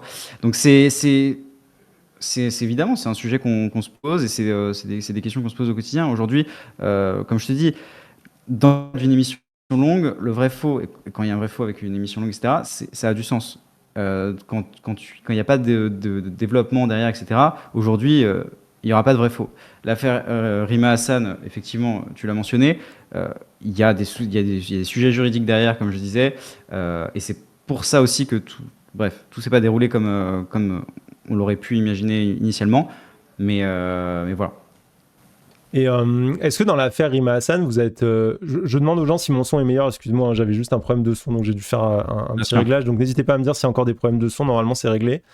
Est-ce que dans l'affaire Rima Hassan aussi, un des autres problèmes qu'il y a eu, et moi j'avoue que c'est un des trucs qui a fait qu'au début j'ai failli pas venir chez vous, c'est la question Ok. du fait que le débat, on n'est pas accès au rush, mais ça je l'en ai parlé lundi, il n'y a aucun média qui donne les rushs de ces débats, hein. Mais le fait qu'on n'ait pas accès au rush, que ce soit pas en direct, et que du coup on fasse un débat qui puisse être monté, où notre parole puisse être tronquée, où au moment où on dit quelque chose, ça puisse être mal compris, etc. Quand on va au crayon, moi dans la position dans laquelle je me sentais en allant au crayon, en fait c'était beaucoup celle des gens, hein, qui était de se dire c'est quand même un média qui a reçu beaucoup de personnalités d'extrême droite, qui leur a accordé de la visibilité. Est-ce que je sais pas où je mets les pieds, quoi. Est-ce que je vais pas en fait me faire complètement arnaquer, débarquer, faire un débat avec quelqu'un, sortir mes arguments et voir qu'en fait tous mes arguments ont été montés et que le montage aura totalement orienté ma réponse et la dynamique du débat. Donc est-ce qu'il n'y a pas aussi sur cette question, vu que vous êtes toujours sur des sujets, enfin en tout cas sur la politique et tout, vous allez quand même sur des sujets assez clivants, est-ce qu'il n'y a pas quelque chose à faire pour pouvoir garantir aux gens d'une certaine manière quelque chose qui puisse rassurer et dire bon là il n'y aura pas de problème et là ça va pas déraper, quoi. C'est compliqué. Juste avant, je vais te répondre. Je vois aller dans le chat Kiersberg qui dit personnellement, quand j'ai vu l'interview de Juan Branco, j'avais pas l'impression d'être devant un média d'extrême droite. Voilà, donc pour dire aussi qu'on a reçu, qu'on a reçu Juan Branco, mais c'est un autre sujet. Sur ce que tu disais, excuse-moi, ta question exacte, c'était. Bah, la question exacte, c'est la question des rushs, la question du fait que c'est du débat, Oui, mais que voilà, c'est pas oui, en c'est live, ça. qu'il y a Pardon, du excuse-moi. montage, même si on n'a pas énormément. Comment est-ce que vous vous positionnez sur ça? Sur les rushs, c'est très délicat parce que c'est des images qui nous appartiennent, hein, comme tous les médias. Quand tu tournes tes images, bah, t'appartiennent et voilà. Et après, quand tu as des rushs et que tu as tes vidéos, c'est délicat aussi de se dire que tu vas potentiellement les laisser en libre accès. Tu peux, en vrai, on pourrait se dire qu'on pourrait, parce qu'en vrai, il n'y a rien à cacher. Tu regarderais les rushs. Enfin, d'ailleurs, tu l'as toi-même dit, les débats qu'on a fait, on a quasiment rien coupé. On n'est pas là dans le Quasiment but rien. ouais, voilà. On n'est pas là dans le but de mettre en porte-à-faux la personne ou quoi que ce soit, et on a vraiment rien à cacher là-dessus. Juste, c'est des sujets qui aujourd'hui, honnêtement, et tu l'as dit aussi, je connais pas de médias qui donnent en libre accès les rushs vidéo qu'il fait. Je connais pas de médias qui, quand il fait une interview écrite, même du coup avec les audios, quand il discute avec les politiques ou d'autres, qui donnent l'intégralité de ce qu'ils ont pu discuter, etc. C'est pourquoi on pourrait amener ce sujet sur la table. Et en vrai, moi, je suis ouvert à en discuter. C'est quelque chose qui, dans l'idée, pourquoi pas, de réfléchir à comment on peut rassurer. Peut-être parce que, comme tu dis, il y a parfois de l'inquiétude aussi de se dire est-ce qu'on va manipuler mon opinion, etc. C'est des sujets qui peuvent se discuter. Aujourd'hui, on le fait pas. Bon, mais voilà, c'est par souci de propriété intellectuelle et se dire, bah, on a cette vidéo-là, enfin, propriété intellectuelle. Il y a des gens qui sont invités, c'est leurs idées, leurs pensées qui sont là, mais c'est nos images, donc bon. Mais voilà, pourquoi pas. C'est vrai que ça pourrait être un sujet. Je pense que ça pourrait rassurer quand même pas mal, hein, parce que quand tu vas, moi, pour avoir été dans la position de l'invité, là, c'était Greg et Mema, donc je me suis dit, bon, bah, je tente le coup, comme ça, je vois comment ça se passe, mais moi, je vous connais pas, je connais pas vraiment vos intentions. Je vois, tu dis, voilà, vous avez fait des interviews avec François Ruffin, Juan Branco, mais je peux pas m'empêcher de voir, moi, la vidéo avec le Doc Baron, avec Thaïs, avec Zemmour, avec. Il y a eu pas mal d'invités d'extrême droite et tout, et de me dire, ah Et comme merde. quelqu'un plutôt à droite ou d'extrême droite pourra pas s'empêcher de voir des gens qui sont pas de son camp aussi. Oui, mais C'est la aussi peur, ton oui, propre justement, biais mais là, et peut-être comme tu qu'ils ont dis. la peur la même. Mais justement, est-ce que, par exemple, un format live, est-ce que ce serait pas envisageable? Après tout, pour du débat, moi, je trouve Si, que ce serait complètement, largement plus complètement. constructif, quoi. Complètement, on y réfléchit aujourd'hui, format live. En fait, pour qu'aussi, les gens, qui nous écoutent, comprennent aussi, c'est des contraintes qui sont différentes et c'est pas la même organisation. Nous, on a commencé en faisant du montage et c'est comme ça qu'on s'est créé, mais on est en train de réfléchir d'ailleurs à comment on pourrait faire des formats live aussi, voilà, enfin des émissions où on pourrait discuter, dialoguer. C'est pas d'actualité tout de suite, mais c'est des sujets auxquels on discute mais voilà, mais concrètement, on n'est pas du tout opposé à ça et comme je disais, on n'a rien à cacher sur les émissions qu'on fait. C'est principalement des soucis logistiques aujourd'hui. Moi, j'avais une question concernant l'extrême droite. C'est en fouillant un peu sur votre page hier, j'ai vu que parfois dans votre média, on a aussi des personnalités d'extrême droite qui vont être invitées, mais qui vont pas être présentées clairement comme des activistes politiques. Deux exemples que j'ai trouvés, Bruno Attal, qui est présenté comme un policier, mais qui est clairement une figure d'extrême droite, au point qu'il a été révoqué de la police. Il n'était pas encore révoqué de la police au moment de votre interview, mais il était déjà totalement Exactement. militant politiquement, qui est clairement une figure d'extrême droite, au point qu'il a même rejoint Éric Zemmour comme candidat. Et deuxième exemple, c'est Pierre-Marie Sève, qui est présenté donc comme un juriste. C'est, je crois, un juriste contre un détenu, quelque chose comme ça, le sujet. Il est présenté comme un juriste, alors que c'est quelqu'un qui travaille à l'Institut pour la justice, qui est un think tank clairement positionné à l'extrême droite par de nombreux médias. C'est par exemple eux qui avaient organisé la manifestation suite à la mort de Lola, où il y a quand même des identitaires racistes qui avaient agressé des journalistes, qui hurlaient rémigration et des slogans xénophobes. Et est-ce qu'il n'y a pas quand même un souci de mettre ces gens-là en disant c'est un juriste, c'est un policier, ils vont dérouler un narratif qui est un narratif politique, qui est celui de leur bord politique, donc d'extrême droite, mais ils vont pouvoir bénéficier, on va dire, de la dissimulation du masque d'une posture qui est ah non, attention, moi je parle du terrain, je suis policier, je parle du terrain, je suis juriste, je parle de mon point de vue dans les tribunaux, etc. C'est un vrai sujet. Nous, en fait, quand le sujet n'est pas à proprement parler de ce qu'ils sont, ou de bref, ce que tu dis là, par exemple, s'il y a une personnalité qui est d'extrême droite, etc., je veux pas écrire extrême droite s'il n'est pas élu d'un parti considéré d'extrême droite, pareil comme quelqu'un qui pourrait être considéré comme un parti d'une autre obédience. La personne, on l'invite pour des qualités. Des qualités, quand je dis qualité, bref, tu comprendras, pour des choses qui relèvent du sujet pour lequel on l'a invité, c'est comme ça qu'on le définit. On part simplement là-dessus. Après, s'il y a des choses qui sont dites, notamment dans les vidéos, encore une fois, j'invite les gens à regarder nos vidéos longues et approfondies. Quand les gens disent des choses qui se réfèrent potentiellement à un courant politique, une pensée politique, on le mentionne. C'est mentionné dans nos vidéos, il y a des encarts lorsqu'une personne dit quelque chose, c'est toujours justifié avec justement un travail derrière, au montage, de justifier ce que dit la personne. Et si ce qu'elle dit est faux, si ce qu'elle dit s'inspire d'un courant, si ce qu'elle dit... Bref, en général, c'est toujours expliqué. Et là-dessus, il n'y a pas d'ambiguïté, en tout cas. Mais Bruno Attal, par exemple, au moment où il est interviewé, il n'est pas encore élu chez Zemmour, mais il est déjà militant d'extrême droite, déjà militant sur les plateaux, connu pour ça. C'est pour ça qu'il va être révoqué de toute façon quasiment instant. Il a déjà travaillé en collaboration avec Marine Le Pen. Enfin, si on peut pas le qualifier lui d'extrême droite, on peut qualifier personne d'extrême droite. Et c'est quand même important de situer le discours. C'est pas un policier qui parle, c'est un militant d'extrême droite qui utilise la police pour faire passer une idéologie de l'insécurité, une idéologie du danger migratoire, une idéologie raciste et xénophobe, etc. Et en lui donnant on va dire, le droit de se dissimuler derrière l'identité du policier, on donne une légitimité de facto à son idéologie, tu crois pas ? C'est un sujet qui se discute, comme je te dis, pour pas forcément d'exemples précis, mais de manière générale, on invite des personnes sur un sujet pour qu'ils parlent d'un sujet en particulier. À partir de là, la personne parle de ce qu'elle a envie de parler et de ce pourquoi on l'a invité.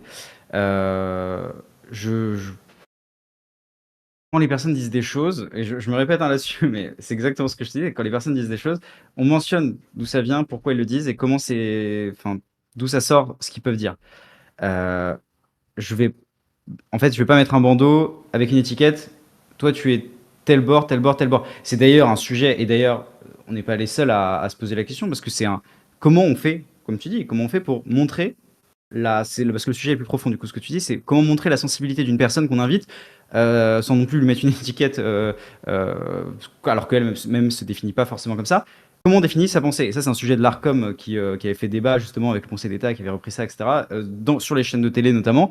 Comment on dit qu'une personne qui n'est pas affiliée dans un parti politique est de telle obédience et de tel courant de pensée? Alors évidemment, il y a des enfin, ça peut se voir, certains aspects, certains trucs, mais concrètement, avec la rigueur qu'il faut avoir aussi quand on fait du journalisme, c'est parfois difficile de se dire, bah, ok, t'as dit tel truc, ok, mais voilà. Moi, je viens enfin, moi, j'ai fait des sciences, j'ai fait des mathématiques.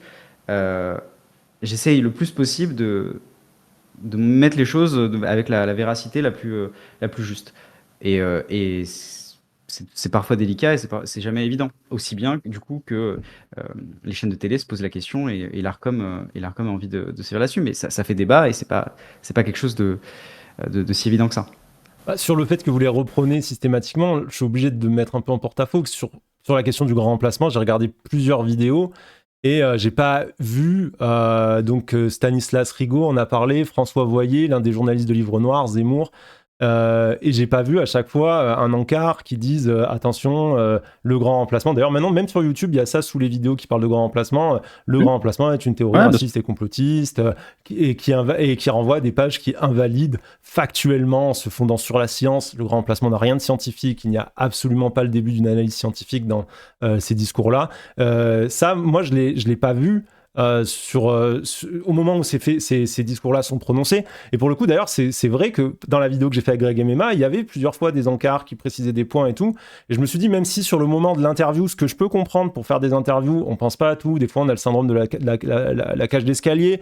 Parfois aussi, on se fait d'une certaine manière prendre par son interlocuteur. Hein. Il y a des gens très charismatiques, il y a des monstres médiatiques. Zemmour en fait partie. On n'est pas toujours à l'aise à réussir à les contredire ou à les couper ou à les gérer. Mais on peut toujours, après, au montage, rajouter un encart. On peut toujours prendre le temps d'appeler un spécialiste et de faire intervenir un spécialiste dans un insert, quelque chose comme ça pour déconstruire. Et là, pour le coup, le fait est que c'est pas fait, quoi. Bah, là, effectivement, alors tu cites certaines vidéos. Encore une fois, là, je les ai pas en tête et je vais pas revenir dans le détail là-dessus. Il faudrait qu'on s'y attelle et on pourrait regarder en détail si tu veux dans un autre live. On regardera en détail et on viendra dessus. Mais en tout cas, on essaie le plus possible de le faire. Et c'est vraiment pas de la mauvaise foi. C'est vraiment pas voilà, on essaye le plus possible de le faire. Quand j'ai en face quelqu'un de moi, quand j'ai quelqu'un en face de moi, j'essaie de le challenger le plus possible. Euh, et au montage, on essaie d'expliquer et d'expliquer les idées le plus possible. Notre but, c'est pas de. Notre but, c'est d'essayer, justement, comme je te disais, de comprendre les différents points de vue, de les challenger pour voir justement ce que les personnes pourraient penser ou pas. Mais le challenge, C'est il n'y pas est pas. forcément Sur le grand remplacement, on n'a pas la sensation de challenge. On a l'impression d'un déroulé politique et que Zemmour peut parler. Et je le redis, tu dis oui, on a invité Ruffin, etc. et tout. Oui, mais parce que tu n'interromps pas un Ruffin. Moi, je suis pas LFI, etc. On m'engueule assez pour ça, pour mes positions par rapport à LFI. Hein, je préfère préciser pour les gens. Mais quand tu invites un Ruffin, il dit pas des choses qui sont illégales, qui ont conduit à des morts. 51 morts à Christchurch, ça fait que quand un mec qui vient parler grand remplacement, il faut faire attention. Il faut faire attention. Le terroriste de Christchurch, Brenton Tarrant, il s'est revendiqué directement de la théorie du grand remplacement française. Donc on a besoin de rappeler la gravité des propos qui sont tenus dans ces moments-là parce que c'est des propos qui tuent. Non, mais je suis complètement d'accord et je dis pas le contraire. Je dis pas du tout le contraire, Mathieu. C'est juste effectivement, on essaie de challenger sur des sujets. Là, peut-être que du coup, selon toi, c'est pas suffisamment challengé et très certainement que c'est le cas sur ce sujet-là et on aurait pu me challenger. Mais encore une fois, ce sujet-là, il est challengé aussi dans d'autres vidéos. Il est apporté dans d'autres vidéos. C'est pas un sujet voilà, c'est pas. On fait plein d'autres vidéos, sur ce sujet-là, plein d'autres vidéos qui traitent pas forcément ce sujet-là. C'est pas le sujet qu'on traite aussi de manière plus globale, mais oui, complètement. Et il y Pas a le une contraire. question que je trouve intéressante. Est-ce que tu pourrais nous présenter un peu l'équipe du Crayon? Comment est constituée l'équipe du Crayon? Quelles sont les formations de chacun, chacune? Moi, par exemple, j'ai rencontré, je crois que c'est Marianne qui travaille avec vous, qui était Ouais, assez bien sûr. pointue sur les questions de l'extrême droite, qui avait clairement travaillé sur le sujet. C'est vrai que Ouais. j'étais assez enthousiaste d'ailleurs des échanges qu'on a pu avoir. Donc on voit que vous avez quand même une diversité dans vos journalistes. Donc c'est qui l'équipe? Qui travaille dedans? Donc globalement, aujourd'hui, au crayon, on parle du média, on parle du groupe, on parle de quoi? Plutôt le média, hein, on est sur le média, pas besoin de présenter tout le monde, je crois qu'il y a quand même pas mal de monde. Bah, aux médias aujourd'hui, comment on fonctionne? On a donc Marianne que tu as rencontrée, qui est chargée de programmation, donc qui s'occupe d'organiser les débats, de contacter les personnes, de trouver les profils les plus intéressants aussi qu'on peut avoir et de voir comment on organise ça. On a Mathilde, donc, qui est ma rédactrice en chef adjointe, avec qui on pense les sujets aussi, et on réfléchit comment on organise ça. On a Juliette, qui est une monteuse, qui monte les vidéos. On a d'autres monteurs aussi à qui on fait appel. Et moi qui suis présent aussi actuellement. On a d'autres personnes aussi qui ont rejoint l'équipe, qui sont en train de rejoindre l'équipe. Enfin, bref, c'est quelque chose qui est en train de s'agrandir aussi actuellement. Il y a des gens qui demandent s'il y a des journalistes de formation, vous avez des cartes de presse, ou... Enfin, je sais que ça peut être Non, on compliqué n'est pas, de les avoir. non, on n'a pas la carte de presse aujourd'hui. On n'est pas considéré comme un organisme de presse. Et ça, je C'est un précise, sujet d'ailleurs, c'est très compliqué. Voilà, c'est pas votre faute. Hein. Ouais, exactement. C'est un sujet qu'on essaie de résoudre aujourd'hui pour obtenir la carte de presse ou quelque chose d'équivalent qu'on soit considéré comme un organisme de presse. Moi, j'ai publié une enquête sur les armes de l'extrême droite qui a fait la une de l'UMA. C'est pas pour autant que je peux avoir une carte de presse. C'est vraiment la carte de presse, c'est très très difficile à obtenir aujourd'hui, encore plus pour les médias en ligne où il y a vraiment un blocus. Et c'est on va dire le système ne s'est pas encore adapté réellement, je pense, aux usages. Il y a une autre question qui est attendez, je vois qu'une autre question a été épinglée. Quelqu'un veut savoir les formations de Mathilde et Antonin. Donc les formations, moi j'ai une formation en mathématiques. Moi de base, on a lancé le crayon il y a 3 ans et demi maintenant, même un peu plus longtemps. Et donc moi à la base je viens des mathématiques, des sciences, et on a créé ça petit à petit. Donc je me suis formé là-dessus. Voilà. Donc c'est au fur et à mesure que j'ai appris le métier aussi. Et moi c'est un vrai sujet aussi d'ailleurs.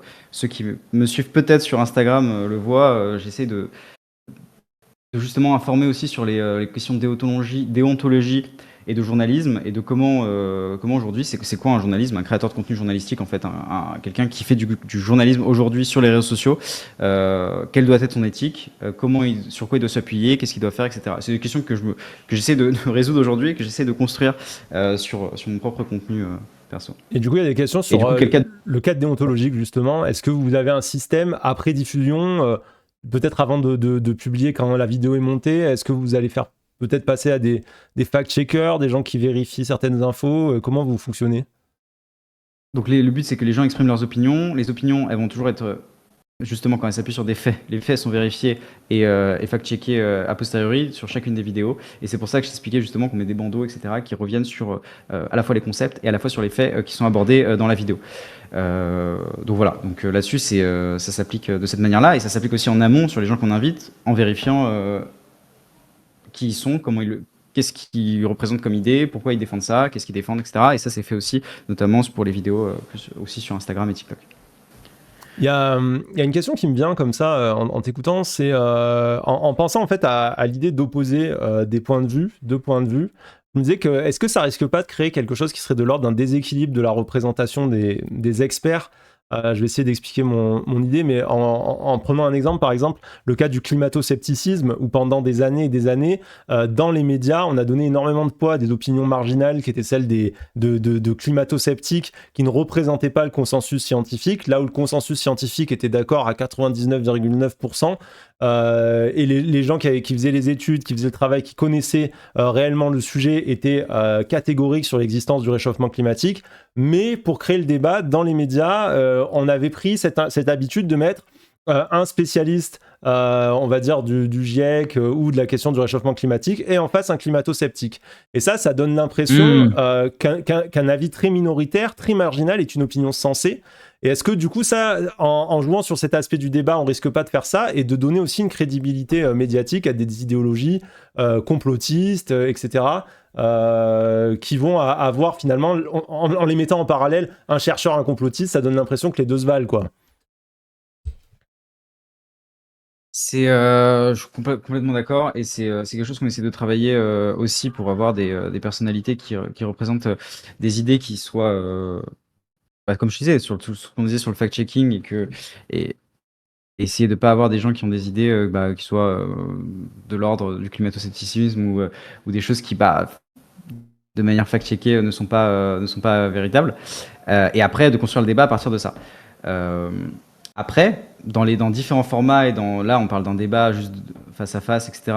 Là-dessus, il faut que les gens partent sur des bases communes et sur des faits sur lesquels ils sont plus ou moins d'accord.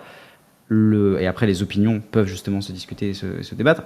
Il peut y avoir des émissions qui peuvent être pensées, peut-être pas forcément dans le même cadre de débat, mais il peut y avoir des émissions qui peuvent être pensées où justement on, on montre qu'il y a des gens aussi marginaux qu'ils soient, pensent certaines choses. Après, il faut imaginer les formats et, comme tu disais, prévenir que voilà, certaines idées peuvent être. Enfin, voilà, bref, tu peux imaginer des bandeaux différents, etc. pour prévenir. Tu peux imaginer d'autres formats et tu peux montrer certaines idées qui peuvent être marginalisées. C'est quelque chose qui peut être pensé. Aujourd'hui, c'est pas forcément ce qu'on fait dans un cadre de débat 1v1, mais c'est quelque chose que tu peux imaginer aussi. Il y a une chaîne américaine qui s'appelle Jubilee qui a fait un débat. Alors eux, ils ont mis 3 personnes versus 3 personnes, des personnes qui sont platistes et des personnes qui sont pour la Terre, enfin des scientifiques tout simplement. Et il y a il y a un dialogue intéressant. Il y a des gens qui sont omnibulés par cette conception-là. Et tu peux avoir un dialogue intéressant. Évidemment, le but c'est pas de promouvoir la Terre plate. Le but c'est d'essayer de comprendre pourquoi il y a des gens qui pensent ça et d'essayer justement d'éviter que ça se reproduise à nouveau. Mais comprendre pourquoi des gens pensent ça, enfin je vois avec des platistes comment ça peut marcher, parce que le platisme est disqualifié socialement et du coup je crois que les gens n'adhéreront pas au platisme. Pour le coup, quand on parle par exemple du grand remplacement, malheureusement les gens adhèrent, malheureusement c'est une idéologie qui malgré sa dangerosité est aujourd'hui dans la bouche de représentants politiques nationaux, de candidats à la présidentielle, hein, Éric Zemmour, mais aussi Valérie Pécresse, représentante des Républicains, donc c'est même sorti en partie de l'extrême droite. Et donner, en fait, avoir cette idéologie en la mettant en parallèle, je veux dire, on pourrait dire un chercheur du CNRS, spécialiste de la démographie de l'immigration, et un mec qui croit au grand remplacement, ça donnerait une légitimité au grand remplacement, peut-être pas, enfin peut-être franchement dangereuse. Et est-ce que le but du jeu, ce serait pas plutôt d'en parler, mais d'en faire parler plutôt des experts qui le débunkent de A à Z et mettre des extraits de gens qui donnent leur théorie, mais pour les débunker profondément, quoi. En fait, le but, et c'est pour ça que je te retourne même la question, ce serait quoi le meilleur format pour faire en sorte que quelqu'un qui est persuadé qu'il y a un grand remplacement, comment cette personne-là, toi, dont le but, enfin voilà, c'est des idées dangereuses, c'est en mode, comment cette personne-là, tu évites qu'elle soit dans cette idéologie-là. Euh, et donc, faut réfléchir au meilleur format pour faire en sorte il y ait ce dialogue-là entre la personne qui pense ça, parce qu'il y a des gens aujourd'hui, on est d'accord sur l'idéologie dangereuse, mais il y a des gens qui pensent ça. Et comment tu fais que, quand il y a des gens qui pensent ça, tu fais éviter que ça devienne une idéologie dangereuse et que les gens se disent ah ouais, quand même, effectivement, il y a un spécialiste de démographie qui m'explique que bon, c'est pas exactement le cas, c'est beaucoup plus complexe, il y a des choses, nanana. Et comment tu arrives à faire en sorte que ces personnes-là aient accès à ça aussi dans cette logique de bulle algorithmique, et comment tu le mets en avant et comment tu arrives à mettre le sujet sur la table, c'est un sujet qui se pose, et je suis d'accord avec toi, c'est pas évident, mais c'est pas c'est ouais, bon, voilà, je sais pas trop quoi dire, mais je te retourne la question aussi dans le sens où toi, ce serait quoi le meilleur format pour toi, selon toi, justement pour en parler? Un format qui présente pas déjà ces gens comme des interlocuteurs raisonnables. Parce que ça participe à une forme de banalisation, ça donne l'impression que Zemmour, quand il vient parler de ce sujet-là, c'est une personne renseignée, un intellectuel, quelqu'un qui a réfléchi au sujet, etc. Alors qu'il dit n'importe quoi, que ce qu'il a dit est largement débunké, complètement démoli par le travail des scientifiques qui sont penchés sur la question. Donner l'impression que ces gens sont des interlocuteurs raisonnables, malheureusement, ça ne fait pas que les gens vont écouter un contre-discours, ça fait que plus de gens vont peut-être adhérer à cette idéologie, c'est finalement lui donner un porte-voix. Et je crois qu'à un moment donné, on a besoin aussi de disqualifier profondément des idéologies quand ce sont des idéologies mortifères qui amènent à des attentats, qui amènent à des meurtres, qui amènent à la promotion du racisme, ce qui est le cas de la théorie du grand remplacement. Et donc pour ça, à mon avis, la place qu'on doit donner, c'est avant tout une place peut-être aux vrais experts. Aujourd'hui, d'ailleurs, je fais un appel que je ferai à tous les médias, mais il faut se rendre compte que la vulgarisation scientifique, elle est quasi inexistante. C'est ce qu'on fait aussi, hein. C'est ce qu'on fait aussi, Mathieu. On invite des experts pour en discuter de ces sujets. Et là, bon, là, tu t'en fais un sujet principalement sur le grand remplacement, mais il y a énormément de sujets qu'on traite sur le crayon. on invite des experts, on débat de ces sujets, on en discute et voilà. Donc, t'as envie de m'attaquer là-dessus et on peut en discuter, mais juste, c'est quelque chose qu'on fait de manière plus globale. Comme je disais, on a une charte déontologique, on essaie de vérifier les faits, on les vérifie, on fait en sorte que tout soit dit, soit correct, etc. C'est quelque chose qu'on fait et qu'on essaie de traiter de la manière la plus sérieuse possible. Donc oui, Mais il y a peut-être eu des moments où effectivement, c'est pas été assez challengé, mais encore une fois, on veut le challenger le plus possible et on fait tout pour le challenger le plus possible. Mais par exemple, sur un autre sujet, sur la question des personnes trans que j'ai évoqué quand je suis passé chez vous, Hmm. on a souvent vu au crayon, par exemple, des personnes représentatives du mouvement TERF, on pourrait dire, donc Trans Exclusionary Radical Féminisme, Mhm. parfois proches de l'extrême droite aussi, défendre des opinions face à des gens qui arrivent avec un consensus scientifique clair. Le genre, aujourd'hui, est un consensus scientifique établi sur 40 ans de débat, c'est quand même très solide. Moi, je veux bien que, je sais pas qui, Eugénie Bastier, etc., soit pas d'accord avec le genre, mais avant de pouvoir venir le dire dans un média, il faut avoir débunké Judith Butler. Donc déjà, faut-il l'avoir lu, et déjà, faut-il être capable de contrer un niveau d'analyse extrêmement pointu. Et c'est pas et donner cette importance à ces gens-là, ça donne l'impression que ces gens, ils arrivent avec des discours de l'évidence, qui sont des discours aussi de la transphobie, des discours de la discrimination, hein, parce que l'air de rien, ce qu'ils disent relève parfois même de l'illégalité. Ils arrivent avec ce genre de discours, et en face, on a des personnes qui arrivent, parfois des personnes concernées, avec un discours construit, qui est le discours de la science, qui est le discours du consensus scientifique, mais en mettant ces deux choses à la même échelle, on a l'impression que les deux se valent. Et pourtant, c'est pas le cas. Complètement d'accord et c'est des sujets, mais en réalité, il y a plein de sujets de société qui sont traités dans la vie de tous les jours, que les gens parlent, dont les gens discutent, dont les gens ont envie d'avoir une opinion, se faire une opinion aussi sur ce qui se passe. Là, tu prenais un autre exemple, mais de manière plus générale aussi, on a plein de sujets de société. Nous, notre rôle, et je le redis, et je vois que le chat bref, je le redis, notre sujet, c'est vraiment de faire en sorte que les gens puissent comprendre ce que chacun pense et puissent se voir et se réunir. Euh, on essaie de mettre en avant certains sujets, et de ces sujets-là, on essaie de comprendre, Mmh. ok, quelle personne vit quoi, comment, pourquoi, qu'est-ce qu'elle pense, ok, et du coup, qu'est-ce qu'il y a en face, qu'est-ce que l'autre personne pense, pourquoi elle pense ça, et on essaie ensemble de construire un chemin commun. Et après, juste pour faire corps et pour faire société ensemble. Donc notre but, c'est pas du tout de vouloir cliver la société, vouloir créer des discords. Au contraire, c'est de se dire, il y a des gens qui pensent certains sujets, qui pensent certaines choses sur certains sujets. L'idée, c'est de montrer ces sujets-là, montrer.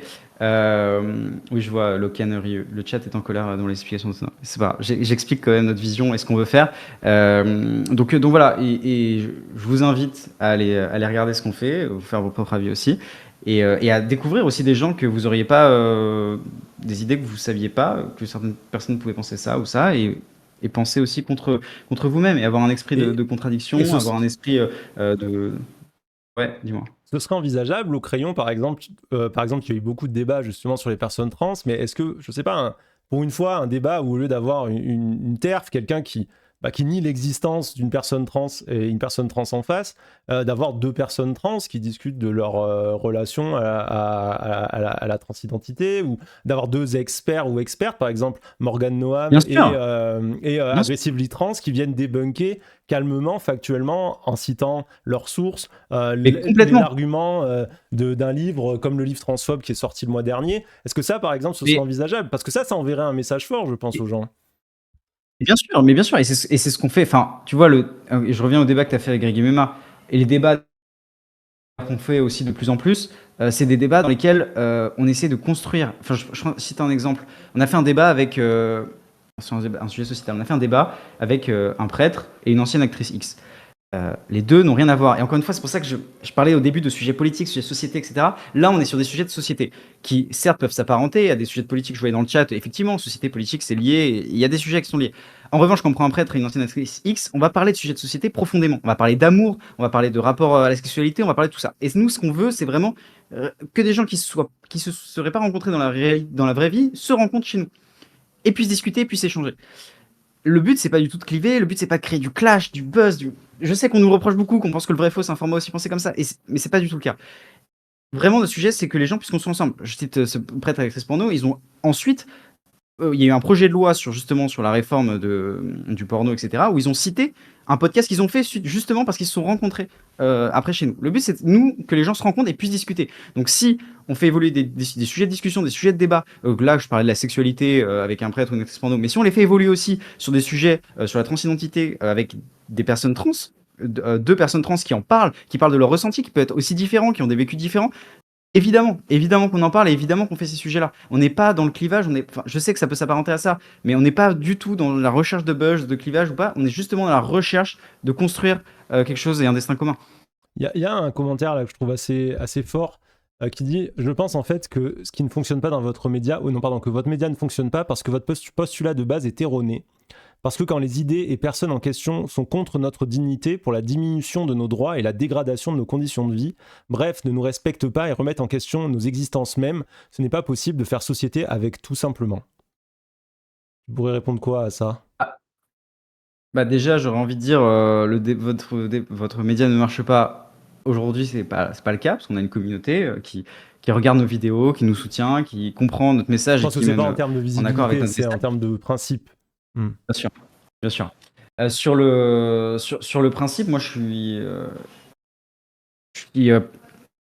forcément, mon constat, c'est celui que j'ai posé. Je pense qu'il est bon, il mérite il peut être challengé, on peut en discuter. En revanche, je considère il y a différentes personnes qui pensent différentes choses dans la société, et ça, c'est un fait, comme je disais, qui existe depuis des années, des années, des années. Les réseaux sociaux ont renforcé ce sujet-là. Comment on essaye de faire en sorte que de résoudre ça et de faire en sorte que les gens discutent de plus en plus. En fait, j'ai beaucoup l'impression, et peut-être que je me trompe, encore une fois, je viens d'une formation mathématique, donc j'aime bien me baser sur des faits, sur des choses solides. Là, ce que je vais dire, ce n'est qu'une impression, et c'est mon opinion. J'ai l'impression qu'il y a beaucoup de gens qui sont dans une communauté, qui sont ensemble, sont très contents de penser la même chose ensemble, et c'est très bien, parce que ça donne une force d'être dans une communauté, ça permet de se construire, d'avoir de la solidarité. En revanche, ces gens-là qui sont dans une communauté, peu importe d'ailleurs quelle que soit la communauté, ont du mal et ont pas forcément envie d'aller regarder une autre communauté et ce qui se passe ailleurs.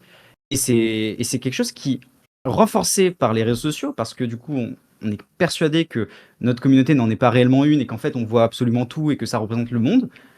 Renforcé par ça, on va arriver à un stade, et c'est ce qu'on veut éviter, et c'est pour ça qu'on travaille, c'est pour ça qu'on fait ce qu'on fait. On va arriver à un stade où les gens ne se parleront plus du tout et voudront plus du tout se parler. Moi, tu vois, j'accepte aujourd'hui de venir discuter avec toi. Je pense qu'on n'a pas forcément, on n'a pas des avis qui divergent absolument, mais je trouve ça intéressant qu'on discute. Et justement, je me confronte aussi à ta communauté qui peut-être connaît le crayon par des aspects qui peuvent être négatifs, et je les encourage à aller regarder ce qu'on fait. Mais il faut pas avoir peur d'aller discuter, il faut pas avoir peur d'aller dialoguer, il faut pas avoir peur de montrer, de dire ce qu'on pense, d'aller confronter ses opinions.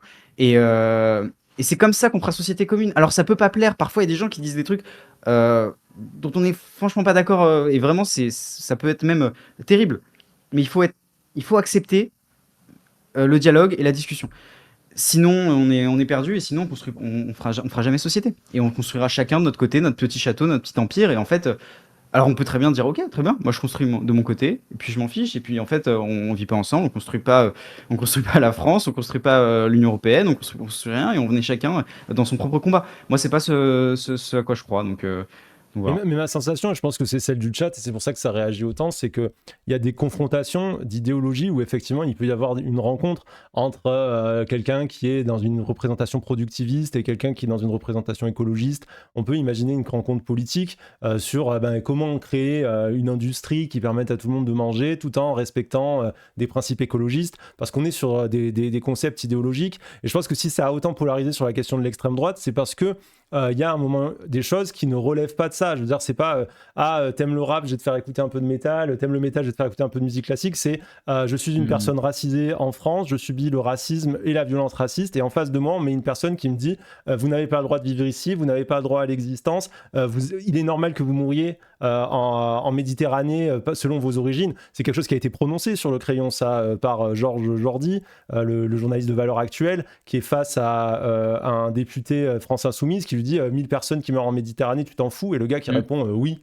Oui, je m'en fous. Donc oui, je m'en fous que ces 1000 personnes meurent parce que ces personnes, elles sont pas de la même couleur de peau que moi, elles sont pas de nationalité française, donc elles ont le droit de crever dans des conditions horribles en Méditerranée. Et je pense que c'est là où les gens se disent non, mais là, il n'y a pas de conciliation, il n'y a pas de conciliation avec un Georges Jordi qui trouve ça fabuleux ou qui trouve ça marrant de dire oui quand on lui parle de 2000 morts par an en Méditerranée, parce que cette personne nie tout simplement le droit à l'existence et le droit à la vie. C'est une déshumanisation, son principe et son concept idéologique. Il ne peut pas y avoir de rencontre entre des personnes qui font communauté par le simple fait de vivre des discriminations et des personnes dont l'opinion politique est à 100% celle de la déshumanisation et de la mort de l'autre, l'exclusion de ceux qui ne leur ressemblent pas à l'humanité. Je suis d'accord avec toi. C'est compliqué de. On en parlait au début et tout à l'heure là-dessus. C'est compliqué de savoir quel filtre tu mets et à partir de quel moment justement tu rentres dans ce cadre de bah, quelle personne dit quoi et comment les sujets sont discutés. Euh, et je sais pas comment je pourrais te répondre là-dessus. Je vois dans les commentaires dans le chat, effectivement, il y a des sujets où des gens sont vraiment en danger par rapport à certains propos qui peuvent être dits, par rapport à certaines actions qui vont être dites. Et ça, honnêtement, on essaye le plus possible. Tu as cité Jean Jordi, le débat avec le Boyard, effectivement. Mais on essaie le plus possible de faire en sorte qu'il n'y ait pas de choses ou d'actions dangereuses qui vont être dites et d'insultes ou d'appels à la haine. Notre but, encore une fois, il n'est pas là. Il n'est pas du tout, là-dedans et il est vraiment essayer de faire corps commun et de construire ensemble. C'est parfois délicat, mais c'est vraiment notre volonté. Donc voilà, après, je sais pas comment je pourrais plus développer là-dessus, mais je suis en train en même temps de lire ce qui se passe dans le chat. Vas-y. Il y a une question en haut, je vais la lire. Il y avait une question tout à l'heure, si la limite c'est le cadre légal, Zemmour avait déjà été condamné quand il a été invité. Pourquoi il a été invité malgré ses condamnations? Parce que malgré ses propos illégaux, je crois que c'était sur le racisme. Et il y avait aussi, je crois, des propos qui touchaient au négationnisme. Et il me semble, il faudrait vérifier là, vraiment, je ne sais plus, mais c'est vrai qu'il a été condamné plusieurs fois. C'est une bonne question. Est-ce que justement il y a une limite? Ouais, bien sûr. Il y a une limite dans comment on invite les gens. C'est ce que je disais, notre cadre limite, c'est la loi. Mais là, Il se il trouve est que condamné. Zemmour a Donc, été. voilà, c'est ça. Il est Oui, il a condamné été condamné, plusieurs fois. effectivement. Oui, bien sûr, bien sûr, bien sûr. Il a été condamné. En revanche, il a été candidat aux élections présidentielles. Il a fait un certain score aux élections présidentielles. On l'invite parce qu'il représente des idées qui ont été exprimées dans les suffrages à ce moment-là. Et d'ailleurs, on l'a invité comme France 2, comme d'autres médias aussi l'ont invité. Il y a une erreur, je pense, aussi de la part des grands médias.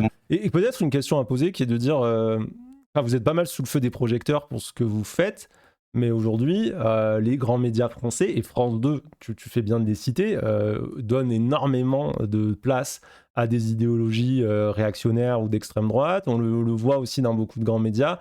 Il y a aussi quelque chose. Il y a une digue qui a cédé d'une certaine manière à partir de la candidature de Zemmour, où on donnait déjà de la place à Le Pen, puis c'est devenu là aujourd'hui un petit peu. On le voit beaucoup chez Hanouna, on le voit beaucoup sur C8 et tout. On donne beaucoup de place à des gens qui sont parfois de la fachosphère. Enfin, je pense à Baptiste Marchais qui passe chez Hanouna. Voilà, c'est très choquant quand même à quelqu'un qui vient de la branche skin néo-nazi, de groupuscules assez violents, qu'on présente comme le viandard, un mec sympathique, pro-chasse, mais pas bien méchant. C'est quelque chose que tu ressens, ça, et comment tu te positionnes là, par rapport à ça? Par rapport aux médias traditionnels? Oui, cette place que justement cette question de l'extrême droite prend dans tous les médias, parce que tu citais Zemmour. Bon, bah Zemmour, c'est vrai qu'il a été partout. Comment vous vous situez par rapport à ça? Est-ce que justement le rôle d'Internet, c'est pas peut-être de se mettre en faux par rapport à ça et dire bah nous on le fait pas comme l'a fait Backseat? Je pose la question. Ouais, c'est un vrai sujet. Je crois que ça énerve d'ailleurs la communauté quand je dis c'est un vrai sujet. Quand je dis C'est toujours pas c'est un grave. sujet. C'est un type Parle de comme langage, tu le c'est un sens. objet. Non, non, t'inquiète parce que j'ai pensé là. Euh, le, le côté des médias traditionnels, je veux pas non plus, enfin, en réalité, construire des émissions, penser des émissions, et cetera, c'est un vrai métier, il faut y réfléchir, il faut trouver le bon interlocuteur, trouver la bonne manière de le faire, qui va être le plus pertinent, et cetera. Un sujet, vaste et honnêtement, on pourra en discuter, pendant notre live de est-ce que les médias, encouragent ces choses-là, et cetera? Peut-être de manière générale, je sais pas. En revanche, je pense que ce que je disais,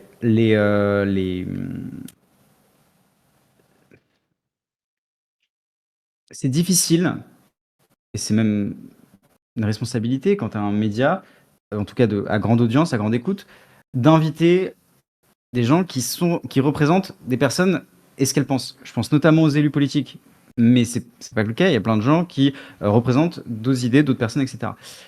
Vouloir créer et vouloir faire des médias dans lesquels personne peut s'exprimer et on ne pourrait pas développer des pensées qui représentent la société malgré tout, ce serait, selon moi et selon mon opinion, dangereux. On peut faire un média militant, on peut avoir des idées profondes, profondément attachées, des valeurs militantes, etc. attachées. En revanche, ça doit pas être tous les médias qui doivent être militants et porter ce message militant aussi. Donc c'est important d'en avoir, c'est important d'avoir des médias qui ont des valeurs profondément ancrées et qui veulent défendre ça. Euh, et c'est important aussi d'avoir des médias qui reçoivent et qui représentent les gens qui vivent en France, en fait. Et c'est une idée que nous, on porte avec ce qu'on fait. Et Mais si honnêtement, je sais un, qu'on a beaucoup parlé de politique. On a beaucoup parlé de politique et beaucoup de ce sujet de ça, mais honnêtement, et encore une fois, par rapport à ce qu'on fait, et même par rapport à ce que peuvent faire les médias traditionnels aussi, il y a beaucoup de sujets qui relèvent pas à proprement parler de la politique, qui sont des sujets de société, qui sont des sujets qui en fait n'amènent pas sur ces sujets-là. On a beaucoup parlé d'extrême droite et c'était le propos de ce live. Mais je pense qu'il y a beaucoup, beaucoup de sujets autres qui ne sont pas forcément liés à ça, que beaucoup de Français pensent et se positionnent sur des sujets et qui parfois n'ont pas écho dans certaines sphères en se disant comme si je suis le seul à vivre ça ou qu'est-ce qui se passe. Et donc c'est important d'avoir une représentation aussi de toutes les pensées et de tous les mouvements sociétaux qu'ils peuvent avoir. Et donc ça peut être des mouvements de sociétaux inspirés de divers courants et divers branches. Et je pense que c'est en fait, le danger, vraiment, et je reviens à cette phrase de Victor Hugo, le danger, le véritable danger, c'est de ne pas vouloir écouter les Français qui pensent d'une certaine manière. Et si on les écoute pas, honnêtement, si on les exclut, on ne veut pas parler avec eux, c'est là qu'il y aura un véritable danger. C'est là où il va y avoir une véritable radicalisation aussi. Donc notre responsabilité aussi, en tant que média, c'est de dire, bah, on discute avec tout le monde. Mais après, enfin, bon, Victor Hugo, dans l'histoire, il a quand même pas. Ça s'est quand même pas très bien passé, hein. La prise du pouvoir, ça n'a pas été la prise du pouvoir de la démocratie, mais le basculement dans un autoritarisme. Il a dû fuir la Ah oui, France. bah, c'est ce Et, qu'il euh, disait. et il a C'est fini. justement, C'est lui qui c'est a fini justement ce par qu'il dire disait, Victor Hugo. s'il n'en reste qu'un, je serai celui-là. Euh, Sous-entendu, face à la Oui, mais barbarie de justement, l'autoritarisme. Victor Hugo, ce qu'il disait, et là-dessus, ce qu'il disait Victor Hugo, c'est que justement, il vivait dans une société dans laquelle les gens ne se regardaient plus et ne voulaient plus parler entre eux, notamment avec une classe bourgeoise et une classe ouvrière. Mais à partir du moment où les gens vivent dans deux réalités différentes, le clash, il est inévitable. Et ce truc-là, je pense qu'on n'en prend pas assez conscience. On vit beaucoup dans nos bulles, dans notre petit cocon, etc. Vraiment, il faut se rendre compte de ce que pense l'autre, de ce que vit l'autre, de ce que fait l'autre. Si on s'en rend pas compte, si on n'a aucune connaissance de ça, honnêtement, je te le dis, ça me fait peur. Ça me fait peur pour la société qu'on est en train de construire. Et moi, j'ai envie justement d'éviter ça, d'éviter ce que tu viens de dire avec ce qui a pu se passer du temps de Victor Hugo. J'ai envie qu'on vive dans une démocratie apaisée, saine, où on puisse discuter de sujets, où les gens se prennent pas la tête, on construit ensemble une société, une nation commune, on essaie de faire corps. Et ça, c'est quelque chose aujourd'hui, honnêtement, nous, notre mission, c'est d'arriver à ça. Mais ça me fait peur. Je sais pas si on y arrivera. Je sais pas si on y arrivera. Et moi, ma mission, c'est justement celle-ci. Et c'est justement ça qu'on fait avec le crayon. Donc, Mais Donc est-ce qu'on voilà, n'est pas et prisonnier forcément, du enfin débat de l'intolérance aujourd'hui, qui est le débat de l'extrême droite, le débat de l'intolérance, qui est de devoir légitimer en permanence le droit aux personnes musulmanes de vivre en France, le droit aux immigrés de vivre en France, le droit aux personnes trans et aux personnes queer de vivre en France, où chacun est finalement évidemment. prisonnier d'un débat à sens unique, qui n'est pas un dialogue, mais qui est simplement vous n'avez pas de votre place ici, vous n'avez pas le droit de vivre, vous n'avez pas de droit à l'existence. Et est-ce qu'on doit aussi donner de la place à toutes les idéologies à partir du moment où elles ont gagné une certaine popularité? À une époque, Dieudonné avait une énorme popularité avec une idéologie négationniste. Est-ce qu'il aurait fallu l'inviter dans un débat? J'espère que non. Est-ce que si demain Non, bien sûr Soral, que non. multicondamné comme Éric Zemmour, qui tient des propos négationnistes, antisémites en permanence, gagne en popularité, se met à avoir un parti politique qui a une chance électorale, est-ce qu'on va l'inviter en disant ah, mais regardez, il est super, il a une chance électorale, ou il est invité sur France 2? Est-ce qu'à un moment donné, on est quand même responsable aussi de ce qu'on fait, et on doit se dire les médias sont performatifs, ils ne se contentent pas de décrire le monde, ils le produisent aussi, ils le fabriquent d'une certaine manière. Et est-ce que l'image du monde qu'on est en train de fabriquer dans son média, elle n'est pas en train de donner une forme à la société? Et la forme de la société qui est en train de produire le crayon, est-ce qu'aujourd'hui c'est vraiment une forme du débat apaisé, ou est-ce que c'est pas une forme où on voit des idéologies dangereuses qui se banalisent et se normalisent? Bah, très honnêtement, en tout cas, je ferai pas ce que je fais sinon, mais très honnêtement, nous, ce qu'on construit, c'est justement une société qui s'apaise et qui va de mieux en mieux. En tout cas, on essaie d'aller dans ce sens-là. Encore une fois, j'invite les gens à regarder les vidéos qu'on a. Si vous n'avez pas envie de tout regarder ce qu'on a fait, regardez au moins les 5 dernières vidéos qu'on a faites. Et dites-moi si vraiment vous pensez que, en regardant ces vidéos-là, vous avez l'impression que la société, on crée une société qui se clive. Très honnêtement. Et en toute honnêteté, dites-moi si c'est le cas. Et on est constamment aussi en train de. Enfin voilà, comme je te dis, mon but c'est ça. Donc après, constamment, et pour ça, je suis très très content de discuter avec toi. Parce que ça me permet aussi de me rendre compte de plein de choses et de discuter. Bref, je vois les gens dans le chat et je suis trop content parce que c'est des personnalités aussi. Tu vois, je me confronte aussi à une bulle que j'essaie de voir aussi de temps en temps et que là je vois aussi. Enfin, c'est trop bien. Et après, ça évolue aussi. On se construit, on essaie de faire le mieux possible. On essaie d'évoluer en fonction de la société aussi. Comment la société évolue, comment on arrive à faire en sorte que cette société-là, qu'est-ce qu'elle accepte, qu'est-ce qu'elle accepte pas, qu'est-ce qu'elle pense, comment elle pense. Et on essaie de faire ça aussi ensemble. Donc, euh, Vous avez donc une vraie voilà. envie de Et sortir du clivage politique et d'aller vers plutôt du coup du oui, sociétal, autre chose. Et exactement. d'ailleurs, je me posais une Ouais, question, est-ce que complètement. ça fonctionne? Est-ce que ça a vraiment fonctionné? Vous avez quand même fait pas mal de vues et tout, mais Oui. est-ce que ça fonctionne vraiment le clivage et la rencontre brutale, comme ça a pu être le cas dans certains formats? Est-ce que c'est les formats qui marchent le mieux? Est-ce qu'au final, un format qu'on a fait avec Greg et Emma, bon, j'ai pas l'impression qu'il marche tant que ça, Ouais. mais il marche un peu, on va dire, il marchote. Est-ce que c'est pas plutôt Si, vers ce par genre de rapport aux dernières format vidéos qu'on qu'on fait a des faites, choses intéressantes?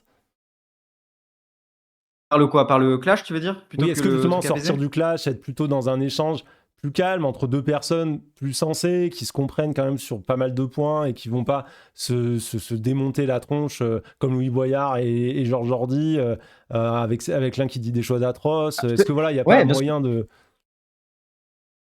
Je te prends l'exemple j'en parlais tout à l'heure, du prêtre et de l'actrice, ancienne actrice X qu'on avait reçue. Honnêtement, il y a quasiment pas de confrontation. Enfin, la confrontation, elle est dans l'incompréhension de ce que chacun peut penser, etc. Mais elle est pas directe, elle est pas frontale. C'est pas un clivage politique à part entière. Et à la fin, on arrive sur un accord. Les deux tombent d'accord pour interdire la pornographie aux mineurs, par exemple. Alors, c'est un accord sur lequel ils tombent à la fin. Il n'y a pas de clash particulier. Et la vidéo a très très bien marché. Ta vidéo que tu as fait avec Greg MMA, elle part très bien par rapport aux dernières vidéos qu'on a faites. Elle part très bien aussi.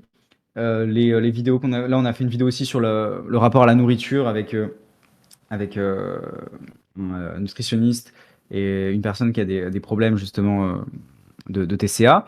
Les deux discutent. Il n'y a pas de confrontation directe. Ils sont pas forcément d'accord sur certains sujets, certaines manières d'aborder. Ils n'ont pas le même ressenti, le même vécu aussi. Et la vidéo marche très bien. Mais justement, ça marche parce que la Non, polarisation, elle est dans le monde de l'entendable. Imagine si vous aviez fait une personne qui a des TCA et une personne qui promeut, je sais pas, l'anorexie sur ses réseaux ou quelque chose comme ça. Là, le dialogue, je pense, il se serait pas fait. Et justement, est-ce que c'est pas vers ça qu'il faut aller? C'est-à-dire un peu bien sortir sûr, un peu des extrêmes les plus radicaux et revenir à quelque chose bien où on sûr. se dit, bon, là, on peut s'entendre, quoi. C'est exactement ce qu'on fait. C'est exactement ce qu'on fait sur les vidéos qu'on publie là et ce vers quoi on se dirige aussi.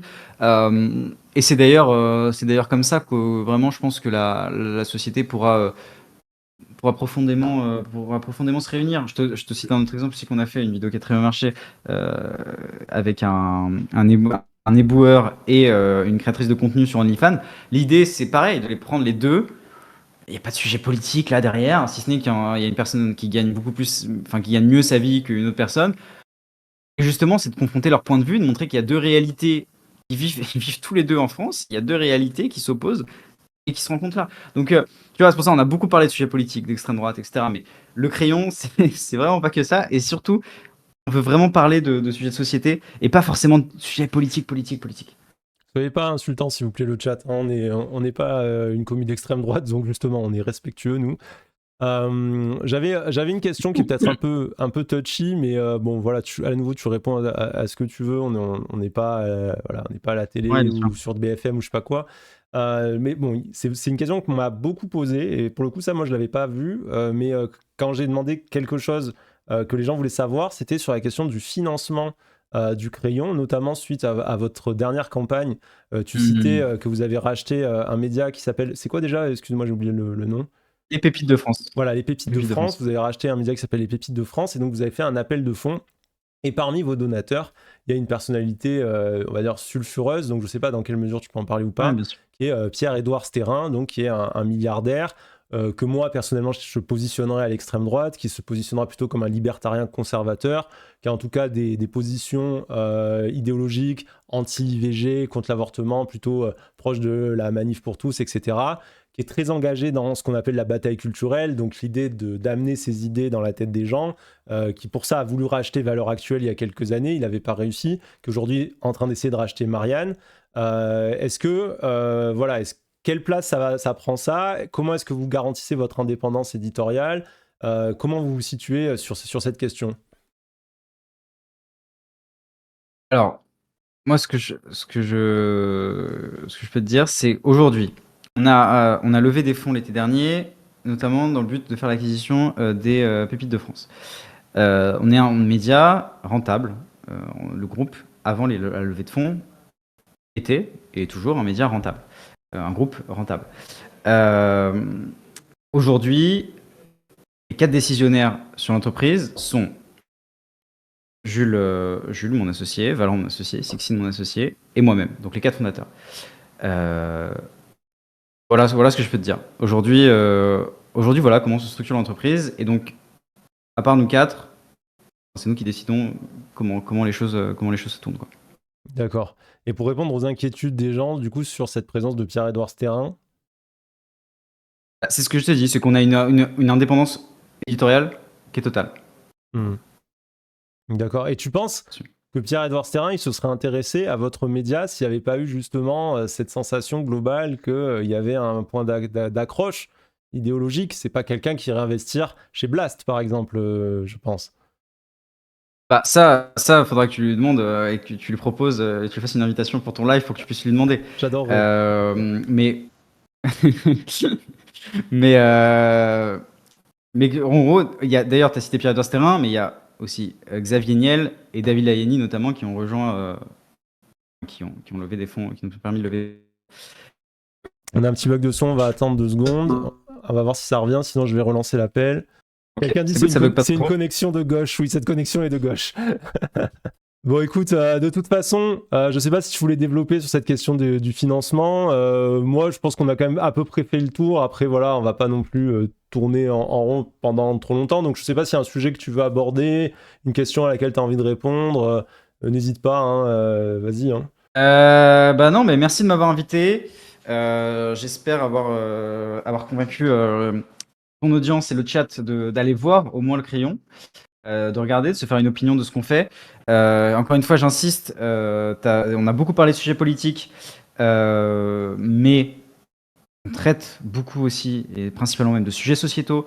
Je le répète, mais on a traité de différents sujets, comme des sujets liés à la sexualité, la religion, l'aide sociale à l'enfance, le racisme systémique, donc des sujets qui sont enfin, qui sont des sujets sociétaux. On a reçu aussi différentes personnalités qui sont d'extrême droite et de gauche. J'ai pu le répéter aussi. Donc voilà, je pense que faites-vous un avis sur ce qu'on est. Si vous partagez la même idée que moi et de notre équipe de se dire bah on veut parler avec tout le monde et on veut avoir comprendre ce que chacun pense. Venez voir ce qu'on fait. Venez voir le débat qu'a fait Mathieu aussi chez nous avec Greg et Mema. Et d'ailleurs, regardez la fin parce qu'il s'est fait avoir Éclaté. dans un combat de MMA. Donc c'était assez marrant. Donc voilà, on n'a pas de volonté de cliver la société. Au contraire, on veut la réunir. Donc aidez-nous à porter ce message. Et voilà, si vous avez des critiques, des choses à me faire remonter, moi je suis libre aussi enfin, j'ai envie de discuter avec vous et de prendre vos retours. Et j'étais trop content, vraiment trop content de discuter avec toi, Mathieu, et vous dans la commune, et de voir ce que vous dites dans le chat. Je trouvais ça hyper intéressant. Il y a plein de choses hyper intéressantes que j'ai pu voir qui m'ont fait beaucoup réfléchir aussi. Donc merci à tous, en tout cas d'avoir été bienveillants pour la plupart. Et Mathieu de m'avoir invité et d'avoir pu discuter avec toi, c'était top. J'espère que ça t'a plu aussi et que tu as pu avoir les réponses que tu voulais avoir et que tout le monde aussi a pu avoir les réponses qu'il voulait. Bah moi je suis très content et je te remercie d'avoir accepté l'échange parce que c'est pas un exercice facile, on n'a pas évité les sujets, on est quand même allé droit dedans. Je trouve que c'est bien parce que ça permet aussi un peu de crever certains abcès, ça permet aussi aux gens de se faire une idée plus claire. Il y a plein de gens qui sont arrivés pour me dire ah mais pourquoi t'es allé au crayon, etc. mais qui au fond ne savaient pas exactement de quoi on parlait et tout. J'espère qu'à la sortie de ce live, si les gens regardent le replay, bon ben ils seront capables de se faire une opinion en ayant entendu suffisamment voilà chacun les arguments, les contre-arguments et que ça permette voilà vraiment de se positionner de manière apaisée en sachant de quoi on parle. Je pense que c'est la manière la plus saine de fonctionner plutôt que rentrer dans des jeux d'accusation, il faut aller se faire ci, il faut pas aller parler là, etc. Là, je trouve que c'est quand même assez net. Il y a quand même pas mal de gens là qui, dans le chat, te remercient d'être venus, d'avoir pris ce temps, parce que c'est quand même pas rien, tu as un média à diriger, et c'est quand même 2 heures de débat, c'est vraiment bien. Et il y a une petite question qui a été épinglée, dernière question, mais est-ce que ça t'a apporté quelque chose cette discussion? Est-ce qu'il y a quelque chose où tu dis que là, bon, peut-être tu vas le faire différemment ou pas? Je sais pas. Alors là, très concrètement, tout de suite, pas forcément, mais ça m'a fait évoluer sur certains aspects. Ça m'a fait réfléchir. En tout cas, ça m'a fait réfléchir. Là, je vois quelqu'un qui dit, par exemple, que j'ai une vision très naïve de la société. Donc, je vais essayer euh, d'étayer mes arguments et d'essayer de mieux comprendre pourquoi peut-être elle est naïve. Enfin, encore une fois, avec un raisonnement assez scientifique que je peux avoir. Donc, essayer de comprendre ça. Je vois aussi des gens qui me considèrent que je suis privilégié. Enfin, bref, d'autres choses qui, euh, qui, qui, qui m'ont fait réagir un peu, en tout cas, que j'ai pu voir là. Mais voilà. Si vous avez d'autres questions, en tout cas, n'hésitez pas. Je reste disponible moi sur mes réseaux sociaux pour vous répondre et pour échanger avec vous. Et je vous invite à aller voir ce qu'on fait. Voilà, Another En vrai. Creators, le nom Ouais, écrit sous ton visage, hein. Si les gens veulent aller voir ton exactement. Insta, tu fais des vidéos, tu proposes aussi du contenu à toi, qui est ton contenu. Pas celui du crayon, pour le coup, je crois, qui est vraiment tes vidéos, quoi. Ouais. Et c'est vrai qu'on n'a pas trop parlé de Karl Popper. Tu en as parlé un peu sur l'intolérance, etc. Je vois quelqu'un qui dit qu'il faut lire Karl Popper. Bourdieu aussi. Bah, en vrai, c'est des gens que je lis et que je conseille aux gens de lire aussi. C'est hyper intéressant, et notamment Bourdieu sur les émissions de journalisme sur la télévision que j'essaie justement d'appliquer en essayant de me dire comment on peut inviter les meilleures personnes, discuter, etc. Donc c'est évidemment que voilà, on n'a pas abordé ces sujets-là et des influences que je peux avoir aussi, mais c'est des personnes que je lis et qui m'inspirent aussi. Donc voilà. Ça peut Sachez faire que un en autre tout cas, débat hein, c'est sur les questions médiatiques, tout ça. Moi, je suis un gros lecteur de Bourdieu, le fait divers, fait diversion, tout ça. Je trouvais que c'était une idée brillante. Et sur l'orientation des médias et l'évolution des médias depuis les années 80, je pense qu'il y aurait une super conversation à avoir, surtout ouais. à cette époque Et aujourd'hui ouais. des médias en ligne et de ce qui est en train de se produire et comment on réinvente à la fois les médias tout en parfois retombant sur des rails qu'on espérait quitter. Et je trouve que là, il y a vraiment plein de choses, plein de questions à se poser, plein de questions de responsabilité. Et mais ce serait vraiment un autre débat, mais je trouve en plus qu'on a tendance à beaucoup trop accuser les médias en ligne d'être responsables des fake news et de la désinformation, en oubliant un peu facilement à quel point de grands médias peuvent parfois, sur certaines affaires, je pense à l'affaire de la Piété-Salpêtrière par exemple, où c'était le ministre de l'Intérieur de l'époque, Mm. Christophe Castaner, avait dit que des gilets jaunes étaient rentrés dans un service d'urgence, qui n'était pas vrai, il n'y avait pas eu de vérification d'informations par les journalistes qui avaient fait du journalisme de préfecture, et qui avait conduit à répandre une fake news. Et on peut voir comme ça que les circulations d'informations sont plus complexes que ce qu'on croit. et qu'on peut pas toujours rejeter la faute aux réseaux sociaux qui Ouais. seraient les grands méchants, quoi. Et je pense aussi, bon, décidément, on va jamais terminer cet échange, mais c'est trop intéressant. Mais je pense aussi qu'il faut faire attention aussi attention tous pourris. Les journalistes veulent nous influencer, ils veulent avoir leur truc. En réalité, les choses sont juste, enfin voilà, il y a des aléas, des choses qu'on fait, bref, c'est beaucoup plus complexe que juste certaines choses aussi. Enfin, en gros, je veux pas qu'on porte le blâme sur les journalistes et sur leur travail, parce qu'honnêtement, c'est un métier qui est très difficile euh, et qui, euh, et qui implique beaucoup de responsabilités. Donc voilà, donc c'est aussi ça à avoir en tête. Carrément. Et c'est un métier mal payé, je tiens à le rappeler. Si jamais les gens veulent soutenir sur Tipeee ou sub à la page, n'hésitez pas parce que c'est une galère. Je regarde Rhinocéros, hein. Il y a page 161 qui dit Antonin de regarder Rhinocéros. Toutes vos rêves que vous me citez, je les ai, et je les regarde, et je m'en inspire aussi beaucoup. Donc je regarde ce que fait Usul beaucoup, et j'aime beaucoup d'ailleurs son travail. Super. Bah, écoutez, on va finir sur ça, sur voilà, une note positive. Merci Antonin d'être passé. Je vais lancer l'outro, donc tu auras ton son pendant quelques minutes, donc n'hésite pas à couper ton son sur Discord. Merci à vous Ouais. toutes et à vous tous d'être venus. C'était très très cool de votre part. Merci à la modération qui fait toujours du très bon travail, qui nous a fait remonter en plus des questions hyper intéressantes. Merci encore Antonin, et puis peut-être à la prochaine fois pour un autre débat du coup sur les médias.